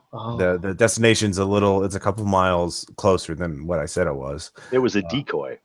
Yeah, it was a decoy because I didn't know if anyone was spying on us either. But we're so far out now. I haven't seen anything. No drones, nothing, except for the UFOs. But they're well, you can't do anything about them anyway. Yeah. Drone. You see a lot of drones out this way, Mike? Yeah. I think the little black dots out in the sky. Yeah. Okay. You know what? Lead on. Okay. You lead the way, Mike. Yeah. While he's doing that, as we're packing up camp, I'm going to take my hatchet out of my pack and clip it to my belt. Okay. All right. Yeah. Want to have that handy? Yeah. Well, the knife is already on my belt because a knife and a Leatherman are nice tools to have when you're out in the middle of nowhere. But the hatchet's going on my belt now. Okay. Yeah. And I'll quietly mention the box to Sharon. Okay. Okay. I feel like Mike might be inviting us to join a little club, Sharon. I would be comfortable with turning around, but I am worried about the people he says he has up here. Yeah, well, and it's 2 days out and it's dark, so no, we'll go to the end. But if he turns out to be like the caretaker of the overlooked goddamn hotel or something, I'm running down the side of this mountain, and you better keep up. Yes, I will do my best. Okay. All right. Let's do this. Let's see. By the way, have you guys figured out your breaking points? Yeah, mine is after I've lost 10, so I'm halfway there. Okay. Mine's after I've lost 12, so I'm halfway there. Okay. All right. Just want to make sure. Oh yeah. So, as you start hiking uphill, and it's not that you were going to wake up like an hour or two later anyways. Did you have more missing time? You thought you were first watch. God damn it. Yeah. Maybe you're just so tired you forgot to awake Tom for his part. It's done with them, so crap. Can I retcon? Probably unimportant. Yeah. I would have packed it up as part of packing up the game cam. Oh yeah. Yeah, good point. Is it possible to review the game cam, or at least check how much footage the game cam recorded? Oh, okay. While we're walking along, I've seen Contact. I'm a ufologist. It did. I have a poster of Jodie Foster on my wall. Yeah, you confirmed that Sharon did not wake you up for your shift. Nope. Shit. Yeah. So while we're walking along or whatever, once it starts to get light, which I imagine it'll probably do fairly soon. Well, before it gets light, don't speed up. As you're walking uphill, Mike is taking the lead. He seems quite invigorated now. He's just marching up the hill. God damn it! He almost yells out. He's getting some distance. Like, oh, watch your step. It's a little tricky up on this thing. There's I'm going to slow down considerably. Mike, I'm a 47-year-old woman. I'm not running up a hill. I'm just. Oh yeah, but there's he points Okay, to the ground, and you kind of make out there's something on the little ledge that you're supposed to walk over. And you kind of look at it for a moment. It's like, what the fuck? Oh my god, that's a deer corpse. And Mike kind of just steps over and says, "Yeah, just watch your step. It's kind of whatever." And he turns around. Mike. What? Hold up for a second, please. There's a dead animal here that you've just stepped over. Yeah. What if it has a disease, Mike? I didn't touch it. I said to step over. I said, watch your step. Well, diseases are quite respectable, especially if they're airborne, whether you touched it or not. Can I examine the deer real quick? Yeah, it's mutilated. It's mutilated. Good. Yeah. Mike, the deer is mutilated. Is there like a bear up here or something? Yeah, there's bears. Okay. Don't you think we should wait until it's light so we're not similarly mauled? No, they don't come around here. They obviously do. You look at it. No, it looks actually a lot like a cattle mutilation. Organs are missing and there's no blood. Oh god damn it! Surgical precision. So I'll sanity. Make that sand check for you. Woo! You make that, so you only lose one. It's fresh. This happened tonight. I'll take some photos. All right, you lose 2 because you failed your sand check. Tom loses 2. Yeah. Yay. Getting so closer. Yep. Oh man. Shit. How do we proceed? We're almost there. Oh, I know where this is going. Okay. All right. Let's go. Okay. So surgical blade is definitely at the ready. I was gonna say, like, I'll look at Sharon when Mike turns to lead the way, and I'll just be like, "You get a feeling like a dinner bell's getting rung." Please, analogies like these are not good. Not good. So, he motions. He gets to the edge. You can tell through the trees. There's some sort of clearing up ahead. You can't really make it out because of the tree line, but he's at the edge of it and kind of motions. Look, it's here. They're here. Oh, my friends, they're alive. And he just kind of like walks into the clearing. You can't really make it out. It seems rocky. I'll give you a learner's check to see through the trees. Yeah, please. That's my friends. They're alive. He says to the completely dark, open clearing. That's terrifying. Yeah, it's now it's beginning to lighten up a little bit. It's pre-dawn, so it's like the gray, the gray light. So Tom, you get a 5 on your roll, so you see through it. It looks like an impact crater. There are some silver metallic objects scattered around the dirt. You see motion coming from the other side of the crater. Something is moving on the other side of the crater. It's human sized. You can't really tell. And there's some sort of mass, some sort of silvered mass at the bottom center of the crater. Okay. Where does Mike go? Where are his friends? Mike is he's walking down the crater towards the epicenter of it. Since Mike seems to have momentarily lost the thread, I'm gonna put a hand out to stop Sharon. I'm going to bring up the film camera, swap the lens out for a telephoto. All right, so just probably like a 2 or 3 times, and I'm going to take a look at it through a zoomed-in image. You have to get closer. Your alertness check was to see it from about like. You're still in the middle of the little copse of trees. Probably I was just trying to get a better look. 30 feet away from you're about 30 or 40 feet away from the tree line. So if you want to get to the edge of the tree line, you don't have to make an alertness check. You can see everything. Okay. Yeah, we'll get to the edge of the tree line then. All right, Sharon. Yeah, Sharon, are you following? I am. I'm taking pictures. I am walking very, very slowly, and I'm staying very alert. Okay. I'm obviously I would be checking for traps constantly. Yes. Well, I mean, I'm not meaning to do that, but All Well, right. now that we've followed Montana Madman to the top of this place and can't easily escape, yes, I think paranoia is justifiable. actually, yeah, no, yeah. Oh, Tom. You critically fail a sand check. Nice. So That's a great way to start this. that's 4 sanity. Woohoo! Hit my breaking point. Oh, you are at your breaking point. So Well, I just dumped my breaking point. So okay. Remember, there are the bond rules. You can always project on the bonds. Oh, I am. I'm Okay. going to project this onto Jennifer. God damn it. Yeah. So Jennifer's like my friend from SaucerCon. She's like my UFO buddy. And I'm going to be like, I wouldn't have done this if I didn't think she was hot. Now I'm going to die out here. All right, so it's only 3 sand. You also lose 1 willpower. You lose 1 off of that relationship with Jennifer. So, okay. So that drops me exactly to my breaking point. Okay. And you said 3 willpower? No, 1 willpower. Oh, 1 willpower.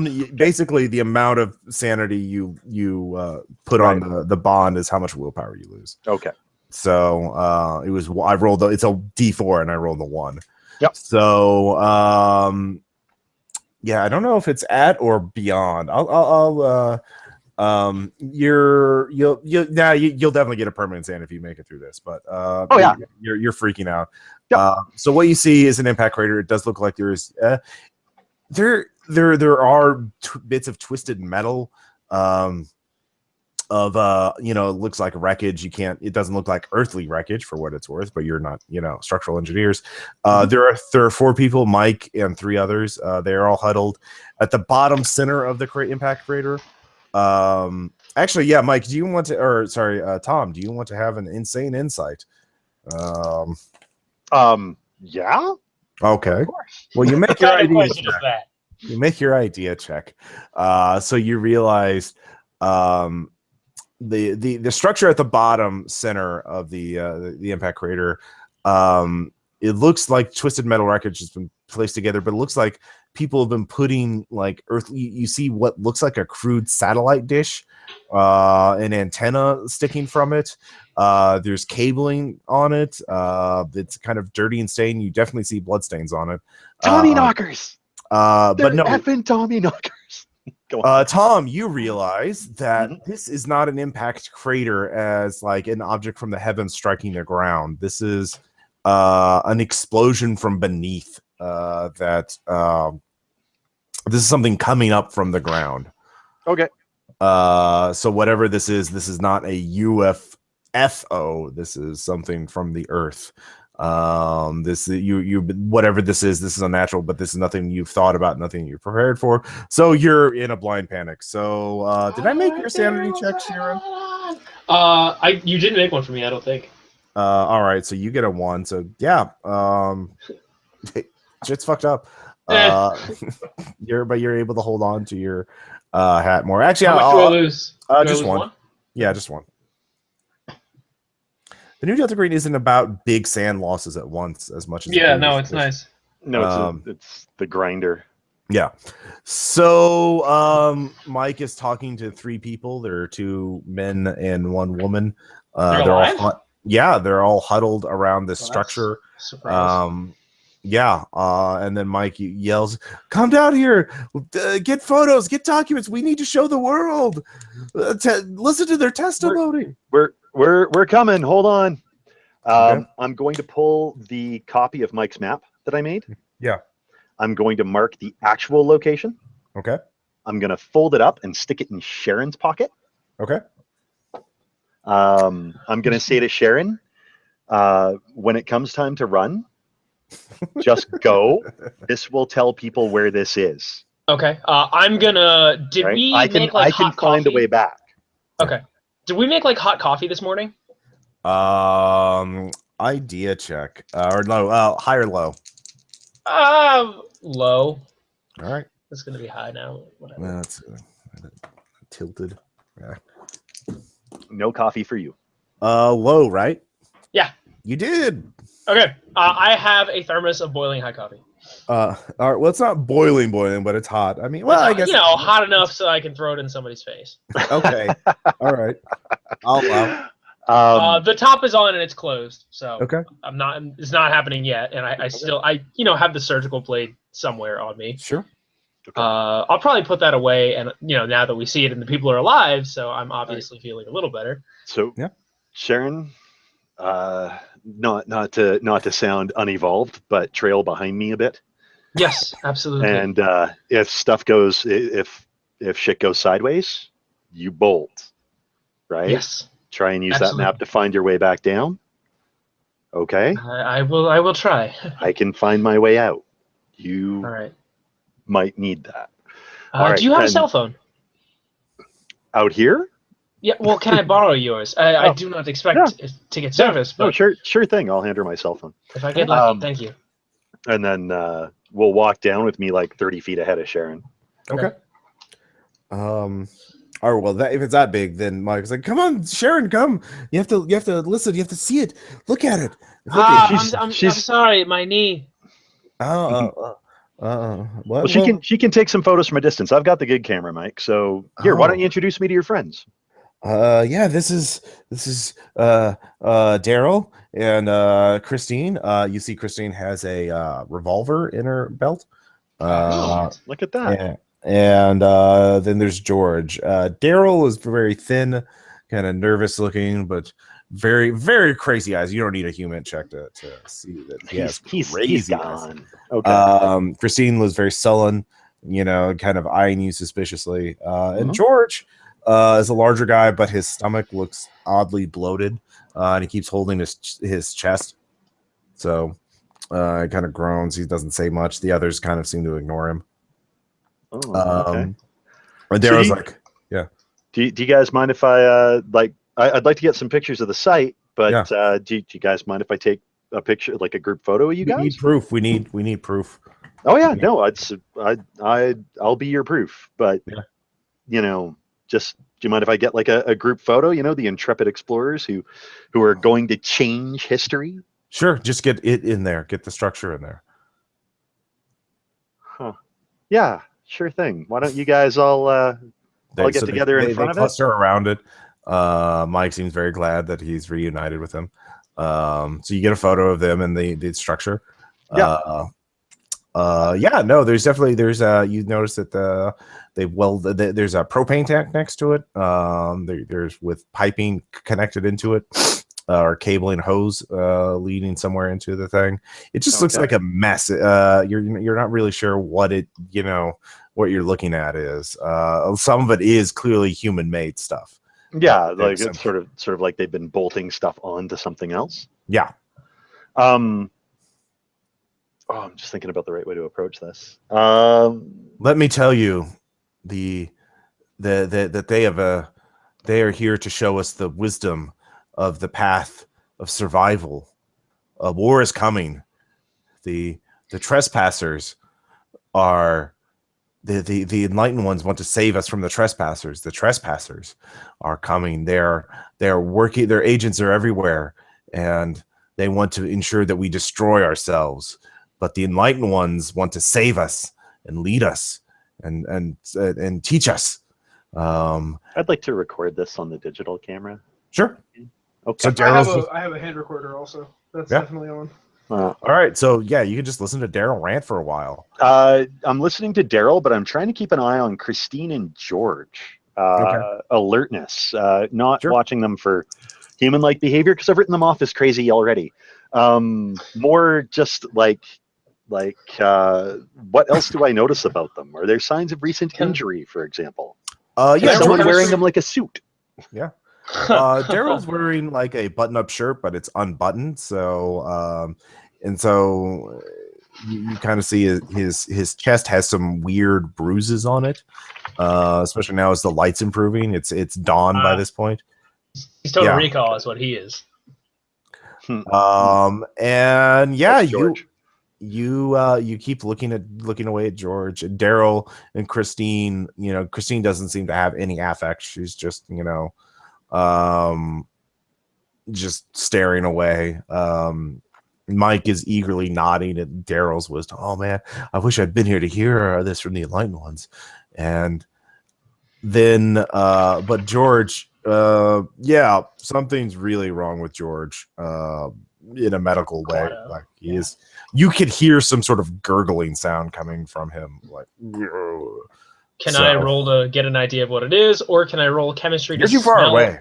Oh, okay. Yeah, because remember, you're kind of hanging back from all this. All right. Yeah, I'm definitely saying that George is Quado from Total Recall. That's my theory. I'm actually going to go AFK for a minute while Sharon turns this whole thing into a bloodbath. Yeah, I'll be right back. Yeah, good job. It's gonna happen. Okay. All right. So I'm gonna go down. I guess I arrive at this point.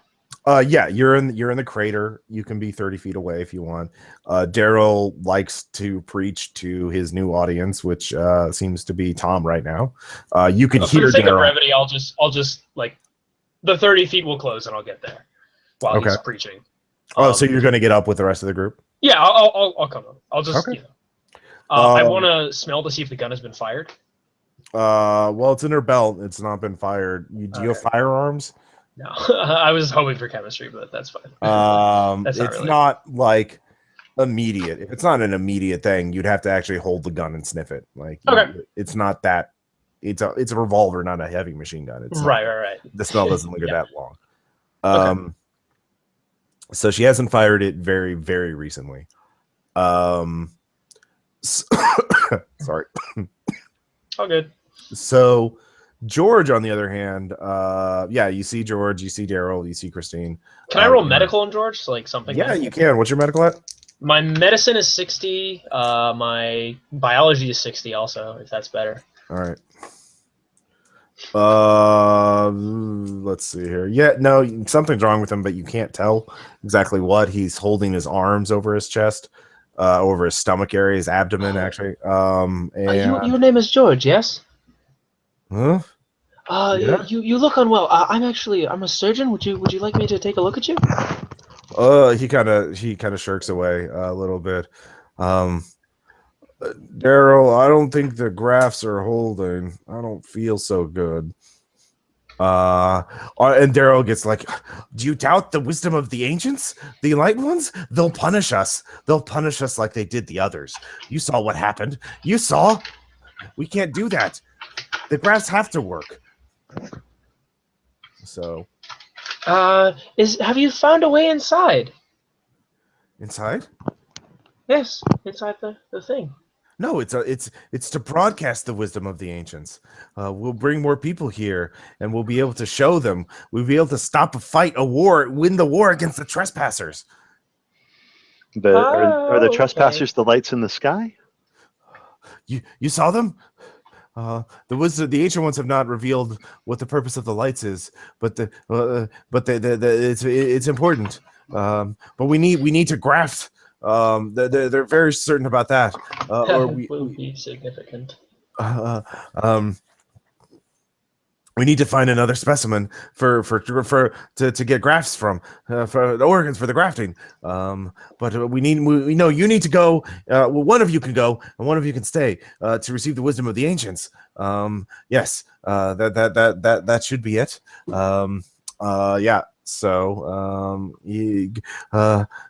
Mike, Christine, which one do you, Mike? Which one is? Whoa, hang on. Before you decide on us, shouldn't I know nothing about this. I've not been versed, and I doubt Tom has. In our time together, we've discussed very little of these sightings. Shouldn't we find an expert?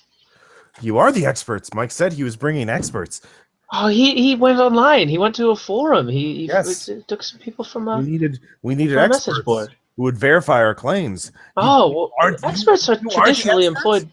Mike, did you fail us? These aren't the experts? No, they're the experts. I brought them. Are they all looking at Mike right now? They're arguing with each other. Christine puts her hand on the gun and is looking at Mike. George is bent over now. I look at Sharon. Yeah. Like, I'm just gonna mouth the word "run" like a question. Yeah. Run. Yeah, time to get run. All right. Athletics for both of you. So that's 80 for Tom. 50 for me.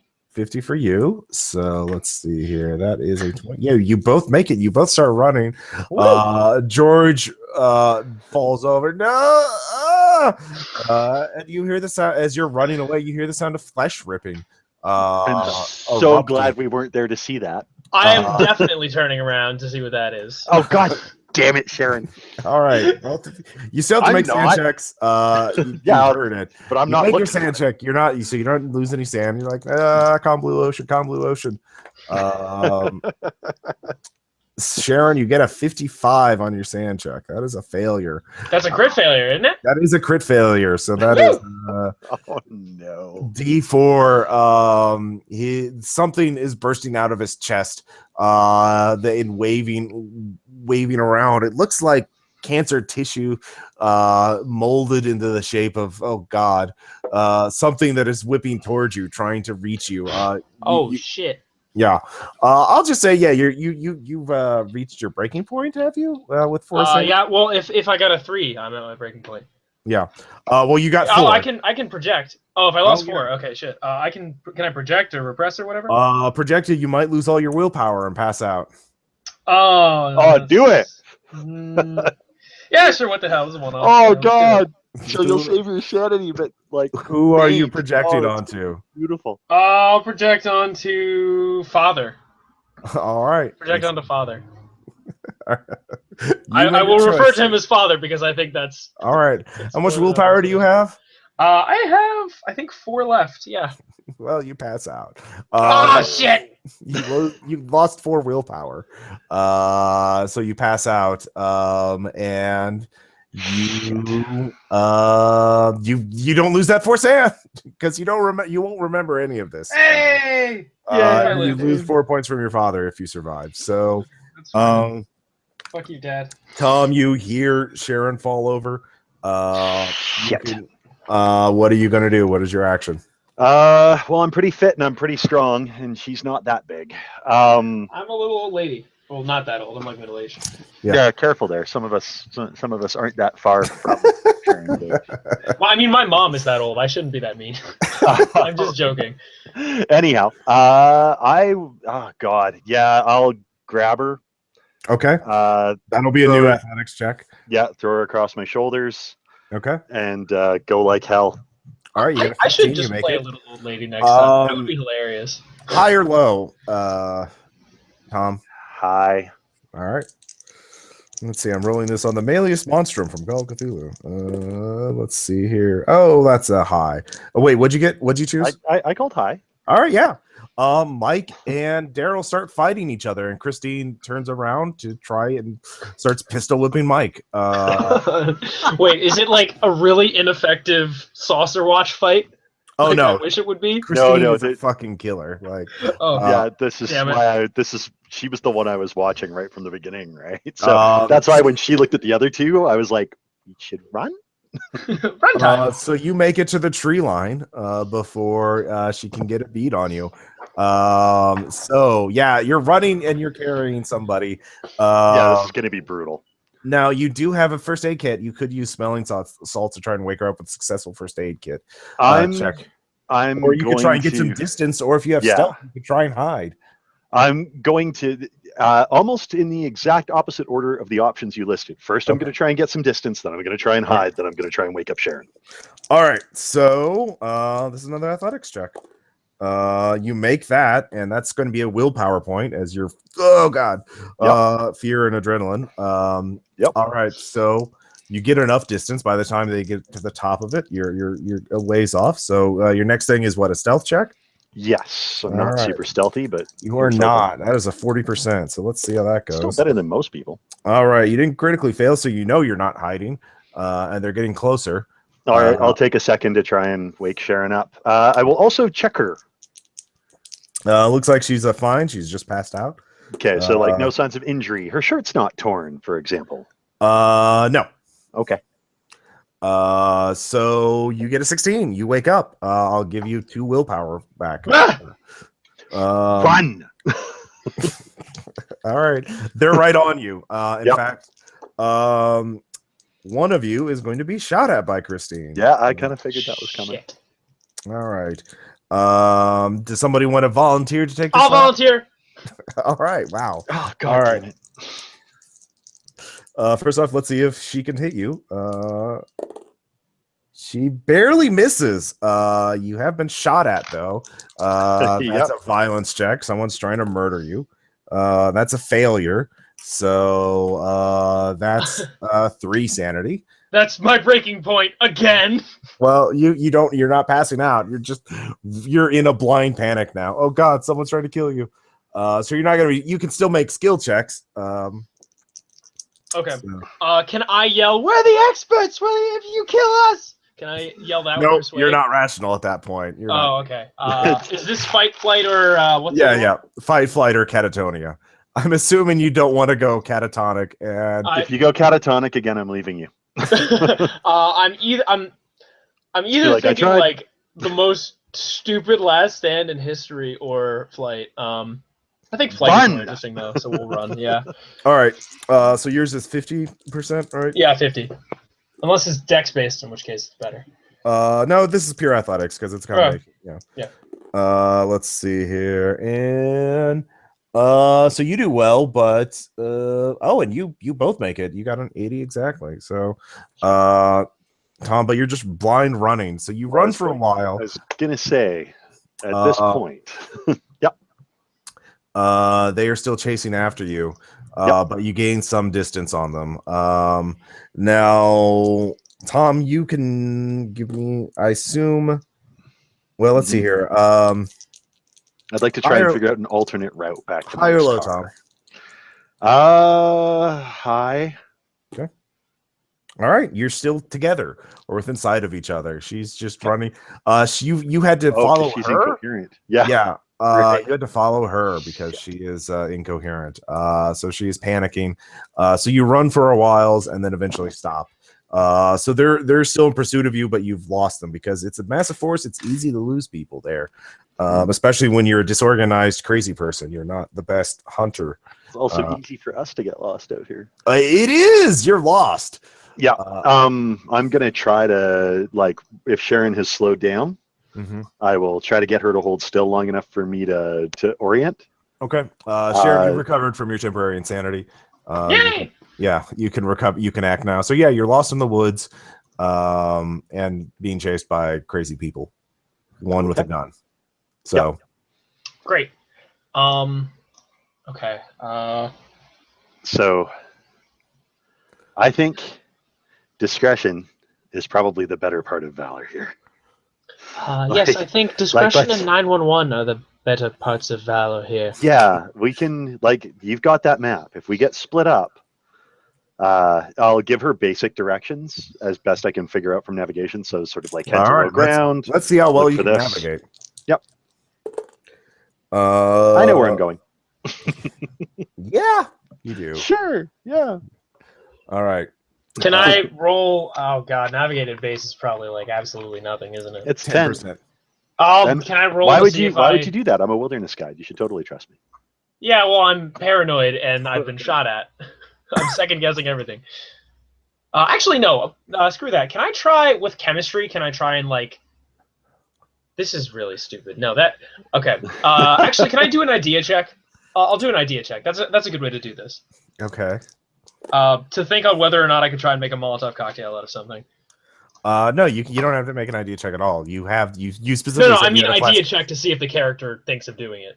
Oh no, you're rational. You're not insane. No, I still want to do an idea check. Okay, I'm a surgeon. What's your idea?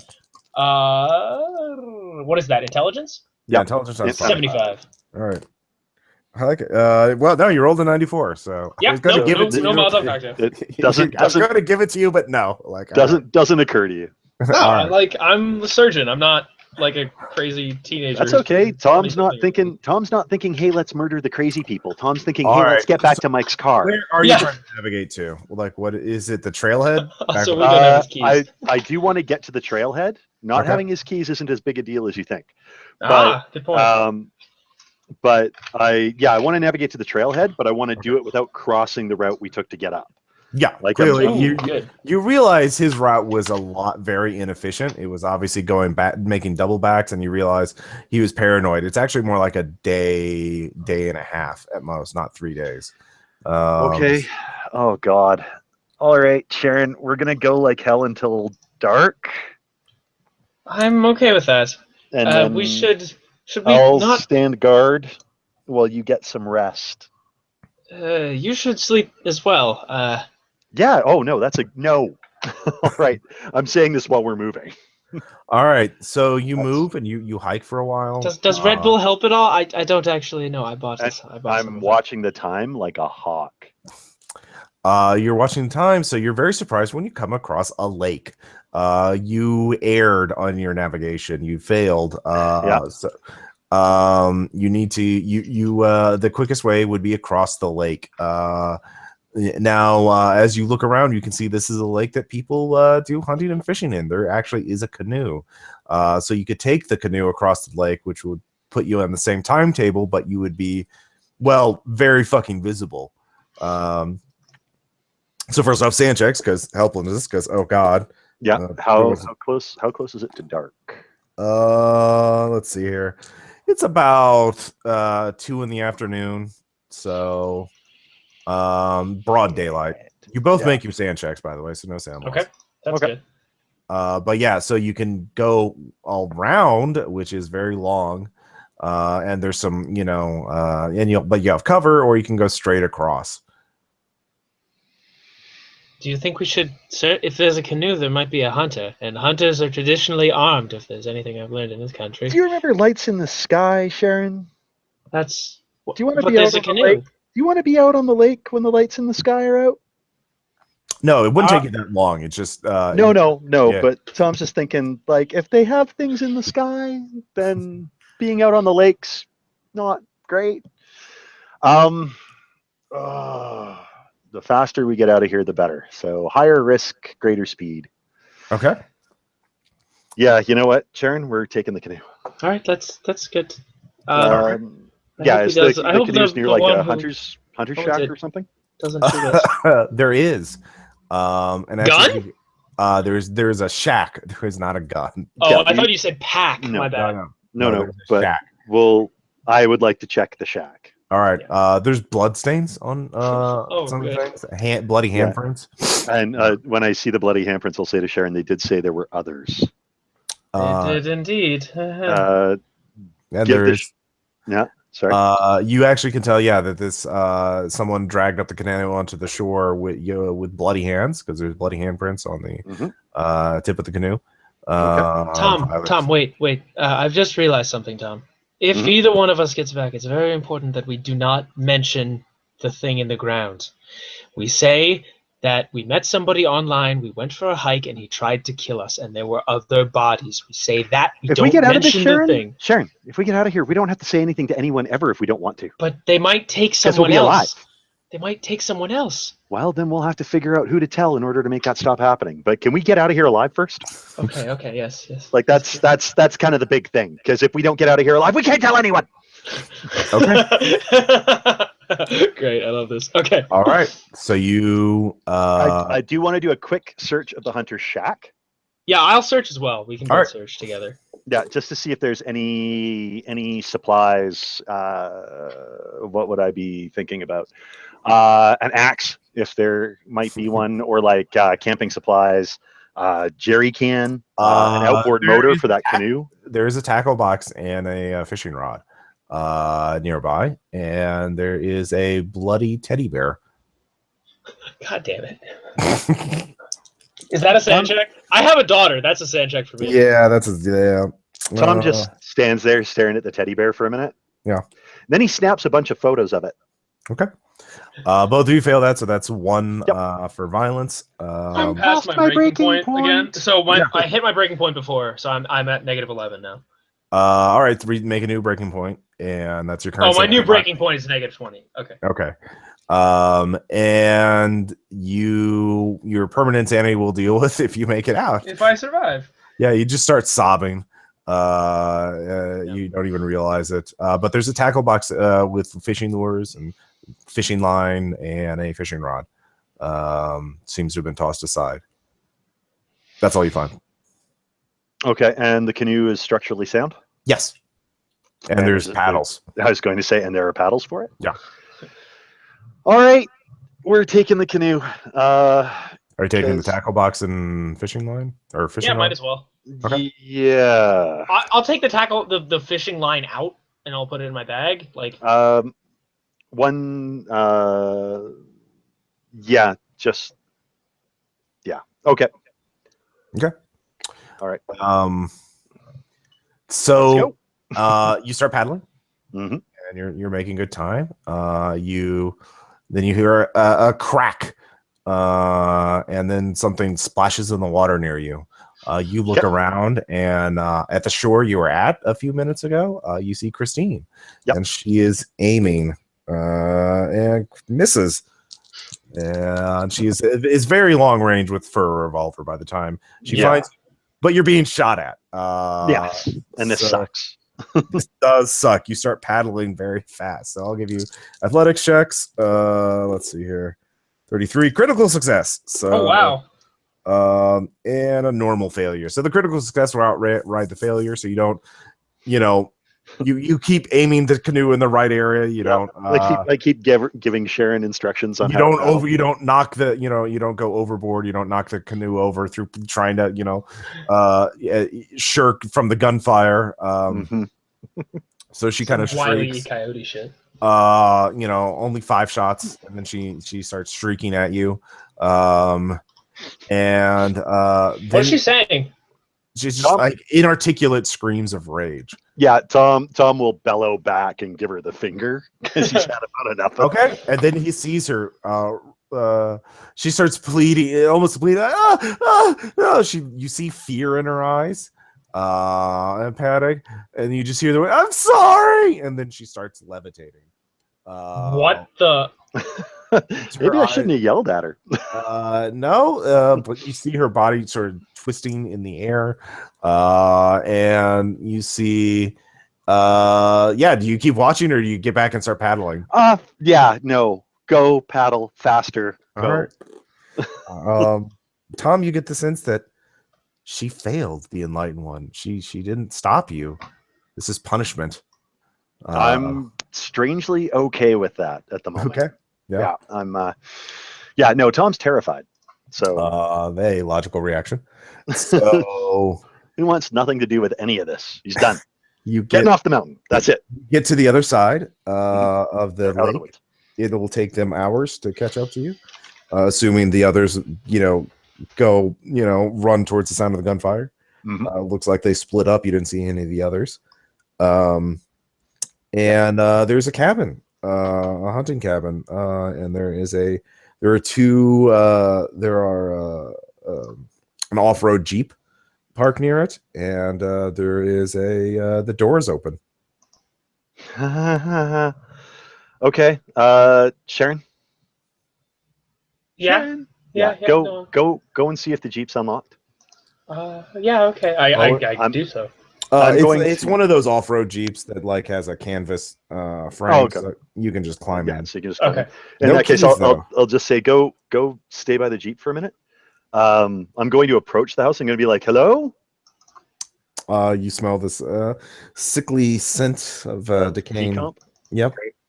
Okay. Well, it's a different smell than the mummified body, but fresher. Yeah, fresher. Great. Bloodier. Okay. Like a butcher shop. So here's the deal. I have a crappy criminology, but I have craft electrical and craft mechanic. So if I'm not trying to disguise the fact that I'm stealing a car, and I'm not worried about it, between the Leatherman and whatever tools are available, can I hotwire this damn Jeep? You sure can. Let's see if you can. It's 40%, right? Yep, 40%. All right, let's see if that works out. I'll give it a shot because I'd rather not go in the house looking for the Jeep. You do. You got a 23. All right, get it started up. Take a look at the fuel gauge. It's about halfway. That should be enough to get us the hell out of here. All Are there any weapons in the car that I can see? No. Okay. Holy good. crap! I can drive. I forgot this character actually has driving skill. That's awesome. Yeah, I have drive 40. I don't know why, but I do. Sharon, get in. I get in. And we're stealing a Jeep. Okay. So we're gonna steal that Jeep. All right. First off, let's see here, and All right. So you're driving and you're Mhm. navigating at the same time. So it's a little slow, but you're driving. Mhm. Yeah, it'll only take you a few hours to get out. It'll be dark before you get out, though. Sigh. Well, that's. Do I have the option of pushing our luck? Well, you really don't. There's no straightaways really to go. I Yep. mean, you're going as fast as you can, but Yep. it's also it's barely a trail. Like, Yeah, it's a full-on 4x trail. yeah, it's an off-road Jeep. Like it's very remote. So you just start driving and driving until you come to it gets to be night, and you're getting very close. The Jeep's getting low on gas, and the radio, your walkie-talkie crackles on. Oh boy. And there's just this voice that it sounds like an echoing voice that says, "Stay." I take the walkie-talkie. No. I take out the battery. It keeps speaking. Oh, nice. They will find you. It's yeah. Well, fuck. They'll have to catch me first. I'll die tired. Thanks. All right. That's a good I keep driving. Okay. Let's see here. All right. With that, you stop before the deadfall. There's someone, cut down a tree in front of the trail. There's no way around. You're only a couple miles away from the trailhead at this point, though. You look like There's no way around. You look around and you see the ground itself has sort of been erupted. It looks like an earthquake cut through like a ravine right through this path. You don't know how far it goes. It extends as far as your flashlight can show. Yeah. How wide is it though? Well, too wide for the Jeep, but wide for the Jeep. Yeah, but can we jump it? You can try. I'm gonna get out of the car. Yeah. Any rope straps or a winch in the Jeep? There's a winch and a cable. Okay. Tom, if you fail the jump, I'll peel you off the insides. If I fail the jump, and you make it, you keep running. It's that way. So, no, I thought you were trying to jump the car. No, I'm not going to jump the Jeep. Okay, I was gonna say. No, but I will unwind a whole bunch of the cable. Mm-hmm. Just thinking about how to do this. Oh, you know what? Actually, no, never mind. It's just wasting time. All right, take a look at the ravine. Try and find a narrow point or an overhanging tree, or a tree that I can push to create a bridge. Nope, no trees. In fact, you can see like there are places that look like there have been trees, but they're gone. They're gone. They're like they've been pulled into the earth. Yeah, it's like someone doesn't want us to leave. Okay, we got to jump. Okay. Do you want to do this? I can throw you across if you want, Sharon. I cannot jump that. All right, yeah, you can. I don't know how well that'll work. No, I nobody tosses a dwarf. All right, who's jumping first? I'll go first. Okay. This is athletics, and you make it exactly 50 out of 50, right? Woo! Yeah. So you start scrambling up the surface. The ground starts trembling at this point. I'm running. Yeah, you're running. So this will be at a penalty as the earth is, it's like a localized earthquake. So I'm doing it. That is Or a not. 23. That is still a success. So Yay. you managed to pull up. Your pack is still on. You're managed to pull up. So you managed to run ragged back to the trailhead. You're both utterly exhausted, terrified. And what do you do? His car is still there. There are a few other cars parked in the area. Were these other cars parked there earlier? No. Okay. Can I? It's night, and there are other cars parked in the area. Yeah, other campers went out. Yeah. Okay. Great. So do we have cell phone reception now? You do. I'll give you your phone. Okay. So you make the call. How do we want to do this? We tell them. I don't want to that- do this. I don't we tell- want to do this way. No, I just want to get the hell out of here. But how are we going to get out of here? Are you turning the phone on? No, not yet. Okay. How do we want to do this? I would prefer to just drop off a big package of evidence with a bunch of people who have guns. We will have to speak to the police at some point or another. No, if we don't have to speak to the police. We can just give them this crap. If we run, it just looks suspicious. We need to tell them I can live that with he's that. out there. Do you know what doesn't happen in jail? No, it doesn't happen in jail. People don't burst into friggin' tumor monsters. So I'm okay with running. I would rather run. So I'll tell you what. Here's my phone. I'll hand Sharon my phone. But this is what I think. I think we get back to the car you rented. By fair means or foul. We're way out of cab range or anything like that. Oh, so. Yeah. There's no. Yeah, you're out in the wilderness. They don't have Uber out in. Yeah, this is Lake County National. Yeah, fine. National Forest. You know what, Sharon? Go ahead. Call the cops. Are you sure? Yeah, call the state troopers. You sounded very. You were very emphatic a second ago. Yeah, I know. Just do it before I change All my right. mind and run screaming into the woods. Turn on the phone. So- Okay. Call the state troopers. I I give the phone to him though. Okay. Oh, I would like thanks. to describe what we're telling him before we call. So It's taking a minute to get a signal. Okay. No. Yep. yeah, so I'll tell him when and if we talk to the cops, he's out there. He tried to kill us. He was luring us out, and he's trying to kill other people. And we saw that there were bodies, and there are 4 of them. Did we have Mike's last name? Stein. We did. Steins, yeah. Mike Stein of Montana. Steins. Or Mike Steins of Stein. Montana. Yes. So. Okay, right. I've got an idea. I've got an idea about how we might not end up in jail or shot in the face. So, okay. All right. Sure. Sharon. It's coming out from the woods. Sounds like Mike. It sounds like Mike. And coming from the dark. Sharon. Tom. Help. Car. Yeah, going to move in among the cars and hide. Okay. All right. Hide. I got I'll hide away. under one of the cars. They're crazy. They tried to kill me. Can you help? Do we have a signal yet? Yes, you do. I'm gonna dial. I'm gonna dial 911. I guess. Private number calling. Delta Green is calling you. I'll answer it. Do you know if you have even if you don't use the same phone, if you have a bunch of phones in proximity to each other, thanks to GPS, we kind of know that they're associated with each other. Did you know that? This is the voice over the phone. Yes. No, but Who's that makes yelling in sense. the distance? That's Mike Stein. Oh, Who are you? There's a rabies outbreak. New strain. I'm not He's got surprised. it. He's definitely got it. All right. So is it just him? At the trailhead.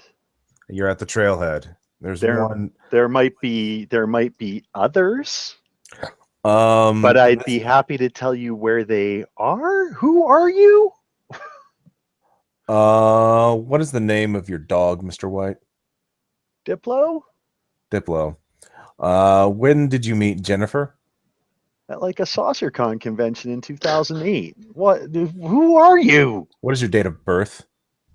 Oh, Jesus. Like February 28th, 1993. All right. Am I filing my taxes? Is Sharon with you?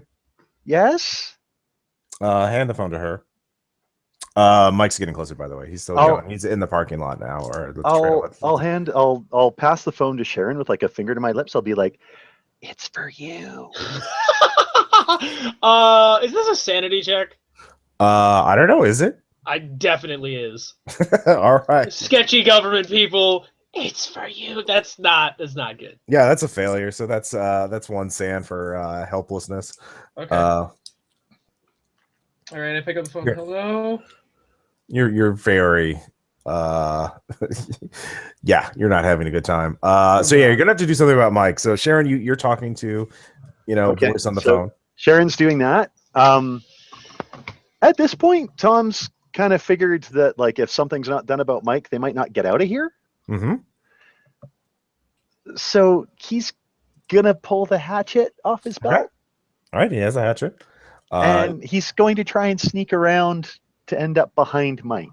All right, you have the +10 bonus because Mike is yelling. He's not really doing that well. And you got a 1. You're in position. Ross, do you realize that in every game I've played with you, I've snuck up behind someone and like tried to kill them and/or killed them? Yeah. What a statistic! Okay. It's weird. All right. Even when I'm trying not to play that guy. Yeah. All right. I'll bring the hatchet back. I'll turn it, and I'm gonna smoke Mike with the flat of it. All right. Back of the head. I've watched too many. Like I know it might cave in his skull. I'm hoping it doesn't kill him. You make a successful attack roll. So okay. Let's see. What's your strength? It's 14. 14. You're a pretty strong dude. Yep. Let's see. He does his you only inflict 3 points of damage, so you do not the skull in. So he turns around. Probably a good thing. He just looks very angry at you, and he just tries to jump at you. That's actually better than him turning around and looking upset. So yeah, that's a lot better. Why'd you hit me? Yeah. But he's going for your neck. Yeah, he's gonna try and kill me. Yeah, so this is a opposed roll, so we'll get to that in a little bit. So Sharon, Okay. there's a man's voice. He's could you recite your full name? Yes, my name is Shirin Al-Abad. Let's see here. Who did you call last before you went on this trip? I last called Carl LaFontaine. He's a close friend. He lives in random city in Oregon. I don't know if Oregon city's LaFontaine. And could you tell me one of your last 3 patients that you've operated on? Carl O'Shaughnessy. He was an older man. He had a cancerous tumor in his neck. All right. The plainclothes police officer you met earlier will be coming shortly. God fucking damn it! Do not attack him. Do not follow his instructions. Has Tom attacked Yes. Mike yet? Oh yeah. I say he better come quickly. Mike just attacked Tom. He just attacked him. Should I help? No. Are you gonna shoot us? Stay calm. Can I roll persuade to make this Delta Green operative have a sanity? I love that. That's the kind of response I get people. Are you going to shoot us? Just stay calm. All right, you're rolling persuade? Right. Yeah, by begging for my life. All right, you're begging for your life. The voice says, keep calm and remain quiet, and move to a new position where you won't be seen. But only make yourself. I'm following instructions. Okay. So yeah. Actually, no. I'm gonna crawl out the front. I'm gonna get the coffee and I'm gonna throw it at Tom. No, not Tom. Shit, no, Mike. At Mike. At Mike. Fuck. What did I do? All right. You did get tagged by the tumor monster, didn't you? I did get tagged by the tumor monster. You did not get tagged by the tumor monster. All right. So throwing into melee is definitely surgery. A negative 20%. Okay. So what are I have a 10% at this. Also, the coffee is no longer boiling. You've been gone all day. So it's just like cold coffee. It's just cold coffee. So I'll say that is your action. You forgot about that. There you go. Yeah. Okay. Right, well, I might distract him. Nah. He's really focused. Well, whatever. It's funny. Yeah. It's also let's hear. Tom, do you want to roll first or do you want to have Mike roll first? It doesn't matter. So roll for Mike first, because I'm more trying to defend myself, right? Tom's not a chop people into pieces kind of guy. All right. You make your roll, so you're fighting each other, and he failed his roll, so I end up hitting another 3 points of damage. So he's looking real bad. God! You hit him in the jaw. You're pretty sure he spit out a tooth. He's still a fighting though.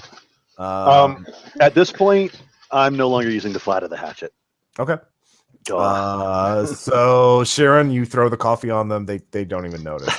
That's beautiful. They're trying to kill each other, so they're really focused on this.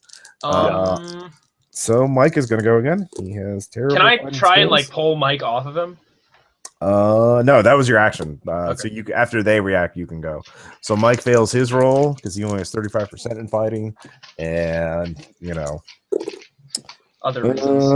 and I'm rolling well for Tom. Tom, you succeed again. You're using kill damage, and you inflict 6. So you bury the hatchet in his forehead. Oh my god. Kill him. So that's a sand check for both of you. Oh yeah, absolutely. Yeah. All right. So that's a 39. You make that sand check. Yeah, so I'm down only to 1. 7. Yep. Oh, I lost one. Yeah, you lost 1.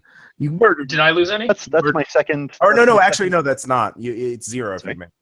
Oh, is it 0? Oh, because it's self-defense. Yeah. Did I lose? What's your current sanity? My current sanity is 38. 38. Yeah, you fail that. Okay. I love this Delta Green death spiral. It's great. Yeah. You only lose 1 though. Okay. It was self-defense. You're both panicking when the unmarked police car shows up, and the man looks at you two and sees the body. Hatchet's still in its forehead. Yeah. Yeah, Tom hasn't pulled it out. Is anyone else around? There's another person in the car with him.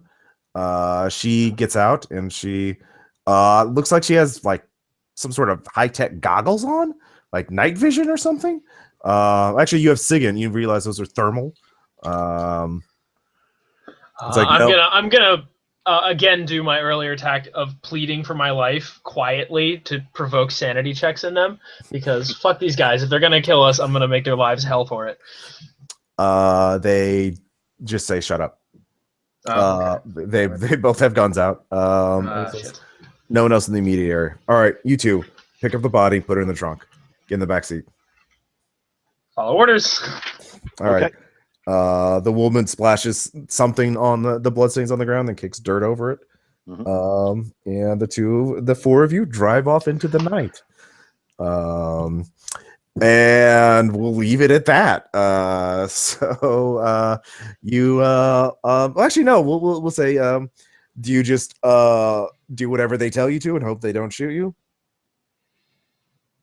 In Tom's case, yes. All right. Because he's become obsessed with getting to the bottom of this stuff.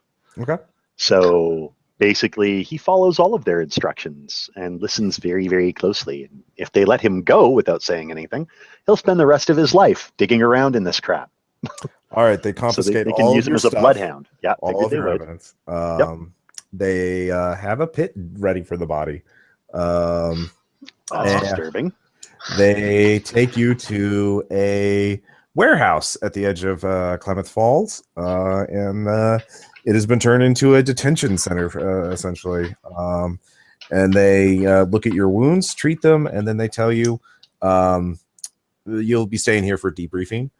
In which case, an older man appears with a younger woman who is, clearly some sort of military person. And they spend the next 2 days just interrogating you over everything. And they say, your options are this. We will provide you evidence to give to Saucerwatch. They will see you will claim it's inconclusive. Use the cover story we give you. And if people ask why it took you so long, you will pretend to have had an affair with each other. And you are concealing it from others. So the evidence is faked. The Saucerwatch will realize that. You will be discredited from Saucerwatch. You will both resign. You will cease your hobby of UFO watching and pursue other habits.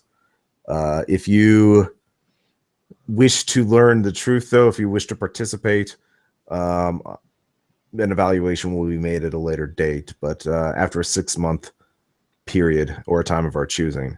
If you fail to follow instructions, repercussions will be immediate and severe. Do you understand? Yes. All right. So yeah, they take you back to the airport. Both of you are cleaned up. The evidence is very amateurish. and it's clear that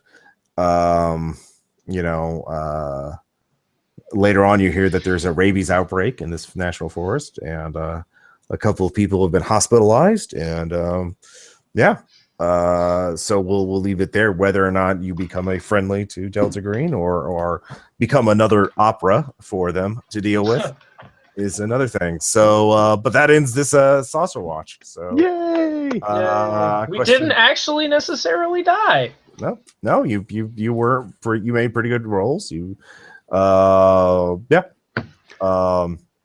So, questions, comments, suggestions. Do you guys enjoy it? Oh yeah, no, it was fun. Yeah, loads of fun. My question. Oh, sorry. Go ahead. Oh. I was going to ask what this was, because I don't know if this was Cthulhu Mythos or not, because I think I've mentioned previously I haven't read much Cthulhu Mythos. Okay, yes. So, spoiler alert. Is it the Migo? Because that was my only guess. It was not the Migo. It was actually. Do you want to take a guess, Jeff? I suspected Chthonians when the guy said he couldn't move and there was a hole in the wall. No, nobody ever uses them. I've used the Chthonians before. Cascadia. Or Loigor. Yeah, I use them for Cascadia. Loigor, that's what I was looking for. Yep. Yeah. This is the Loigor. They're Loigor. What the hell is that? They're not from Lovecraft's writing, but they are part of the Cthulhu mythos. They're from they're kind of a complex thing. They have a very long entry in the Cthulhu Mythos book and or called Cthulhu Monster Manual. And they have a variety of powers, but they can affect people. They can create missing time. They suck essentially magical energy from people, and they can give them tentacle cancer growths on their bodies. And they are often associated with UFO sightings in the more recent games. So they are a full-on party. Yeah. They are masters of telekinesis. Yeah, that's pretty funny. Yeah, so they're very funky things. The only thing there is if you go back over it, Ross, I think Loigor are associated with lakes too, aren't they? I believe so. So that's it. That is a great way to throw players from the frying pan into the fire. Oh, we're going across the lake, and then you find out that's actually where the goddamn thing lives. Yeah, they can form a corporeal body, in which they become a very large dragon-sized kind of monster thing. But most of the time, they're just energy beings. So they're kind of like the color from outer space in some ways, in that there's, if they're in their energy form, they're basically invincible. And you're fucked, you just have to get the fuck out. So you guys basically did the right choice. Is like, I'm not going to keep investigating. And as soon as it looks too bad, I'm going to get the fuck out. So that was kind of the story. Is like, do you keep this is it? Do you keep pressing on, or no, this is fucked up. I'm out. I think I look forward to hearing this run with a 4-person crew, because I could have fully seen this turning into Copper and me, running down the mountain. Yeah. Or being like, we're gonna go back to the camp and check on a couple of things, while 2 other players are like, oh, we're gonna ask questions and poke. Yeah, definitely. Yeah, exactly. And I'll probably add and change some more elements. I liked how this went, but I'll probably change some things before. I probably will run it again for the RPPR people, but I gotta say, I really like the sort of middle build up and then the running away. The part in the middle after, basically as soon as you hit the hutch, the little house with the dead body in it. Yeah. That's really good, because this may be because I've never played a character who does not have points in a killing ability of some sort. But nonetheless, it's really cool, just the helplessness of you have to rely on this guide because you need to know what's happening. But I really enjoy that. The abandoned house, actually, I saw something on Tumblr about some people who made a blog post about claiming they found this abandoned house and there was a dead body in it of some guy who just basically lived in a condemned shack and starved to death. And he had a diary that said, "This is I can't move anymore. I can't get out," and that's how it ends. And they found his body years later because it's already mummified and everything. Yeah. And so I was like, "Oh, that's really creepy. I'm just gonna add that in there." That's good. I like it. And just having more, UFO stuff, the sightings and the mutilated corpses and, You know, they were just implanting deer organs into people to make, you know, tentacle cancers. So For fun. no bigsy. Well, one of the well, like when I was screaming about Tommy knockers when Tom had the insane insight, right? Like, just the idea that no, this thing didn't come down from above, or at least not right now. Yeah, you know. So probably Delta Green would just get a helicopter and just like firebomb it, you know, kick out a barrel of gasoline, you know, a barrel bomb all over it, and hope that does the best. Just fuel air bomb part of the park. Being the Delta Green cleanup team, like when it comes time to just fly the helicopter in and buzz things with missiles, must be fun. Because like you don't see anything fucked up, you just blow it up with missiles and then you just go home. I'd rethink that, Copper, because sometimes the instruction is, here, go and minigun this apartment complex. That's true. That is very true. Like, that happens in one of the novels, and it still doesn't work out well for the minigun guy. What was the book that was released? Like the full-length book? They've had several novels and several short stories. I have one of them. I think it's Stranger or something or other. I don't remember. You're thinking Strange Anatomies, probably. Yeah, Strange Anatomies, Strange Anatomies is pretty good. Yeah, I've read about half of them. Yeah. I've read all of it. They vary in quality, but I think even the worst ones are pretty good. The great ones are really great. Yeah. I'll probably add some more stuff. And the other question was like, do you guys want to be I've got a broadcast, I'm going to do this. You're like, no, I'm going to get the fuck out. I'm not going to be a hero and try and stop the broadcast or whatever the fuck that is. It literally came down to, we're not qualified to stop the broadcast. Yeah. So one way you could do it, if you want to, if you want sort of the inevitably probably bad ending, would be the Loigor keeps redirecting them back. Like the only way for them to get out is to stop the broadcast. Yeah. So like wherever they go, they come back to that point. Well, I want to give them choice. That might be the players. The other thing about the broadcast is the main reason I didn't do it is because my character, like, you know, if you're thinking about it as a character, like I've got no way of doing this. They have a gun. There's 4 of them. This is an open space. If the thing had come up inside of like a house, or if it was on flat ground where you might be able to get away or break line of sight, you know, something where you could engage and then have a chance of disengaging, as you know, as opposed to engage and then get tackled by George while the chest burster comes out and says hello. Like, oh, you know what I'll do next time? I'll say, there's drag marks from the crater, and then like, yes, we're setting up at the Firewatch tower nearby. Oh, yeah, that's a good idea. Oh, then that's like an engagement place. Yeah, so then that's like, oh, we could just set it on fire and stop them. If you're wanting to. Well, you had that propane tank attached to it too, right? Yeah, that's true. So that you could have used that. But you guys, you know, you didn't have guns because I was going to say that I was looking at the steps of like, do I want to wrestle Crazy Woman and her 3 friends for the gun so that I can blow myself up? or do we just nope the fuck out of here and hope that we can bring in the authorities? Yeah. This is I think the second Delta Green game I've played in with you, Ross, and this is again the second time I've made rational choices and come out of it alive. Yeah. Because that first one we just did not shoot anything. We were just like, hey, you guys want some drug money? Yeah. Well, I mean, Delta Green is not like you should only die because of choices or for dice rolls. So if you make rational choices and you don't critically fail at, you know, the worst times, then you'll probably make it out. I mean, you'll obviously. No, I'm just commenting on it because it's really funny, mostly just because of all the other Delta Green games I've ever listened to. You probably both either have insomnia or post-traumatic stress, or you know. I was actually thinking hypergraphia for. Writing down everything. So he writes down in documents everything about his life all the time. Yeah. But because he doesn't want to be found with a bullet in his head, he's always destroying his record as well. Yeah. So that's really cool. Like, basically, he's a compulsive diarist, right? Like he's continually writing stuff down, and then like at the end of the day, he burns his book. Okay. I like it. I didn't really have anything like that, but I suspected that I didn't know if Sheeran would be able to operate because of the broken fingers, so she might have to quit her job, and I was thinking she might black doctor for Delta Green. Because they might do that. So that was probably the group. And that would be like a really horrible thing to do for the rest of your life, sitting in like some operating suite, cutting open like tumor people and shit. Yeah. Yep. Happy times. All right. Well, I'm glad you guys like it. That was a great game. We'll have another thanks a lot. Soon. All right. Thanks a lot, Ross. Have a good night, guys. Ciao.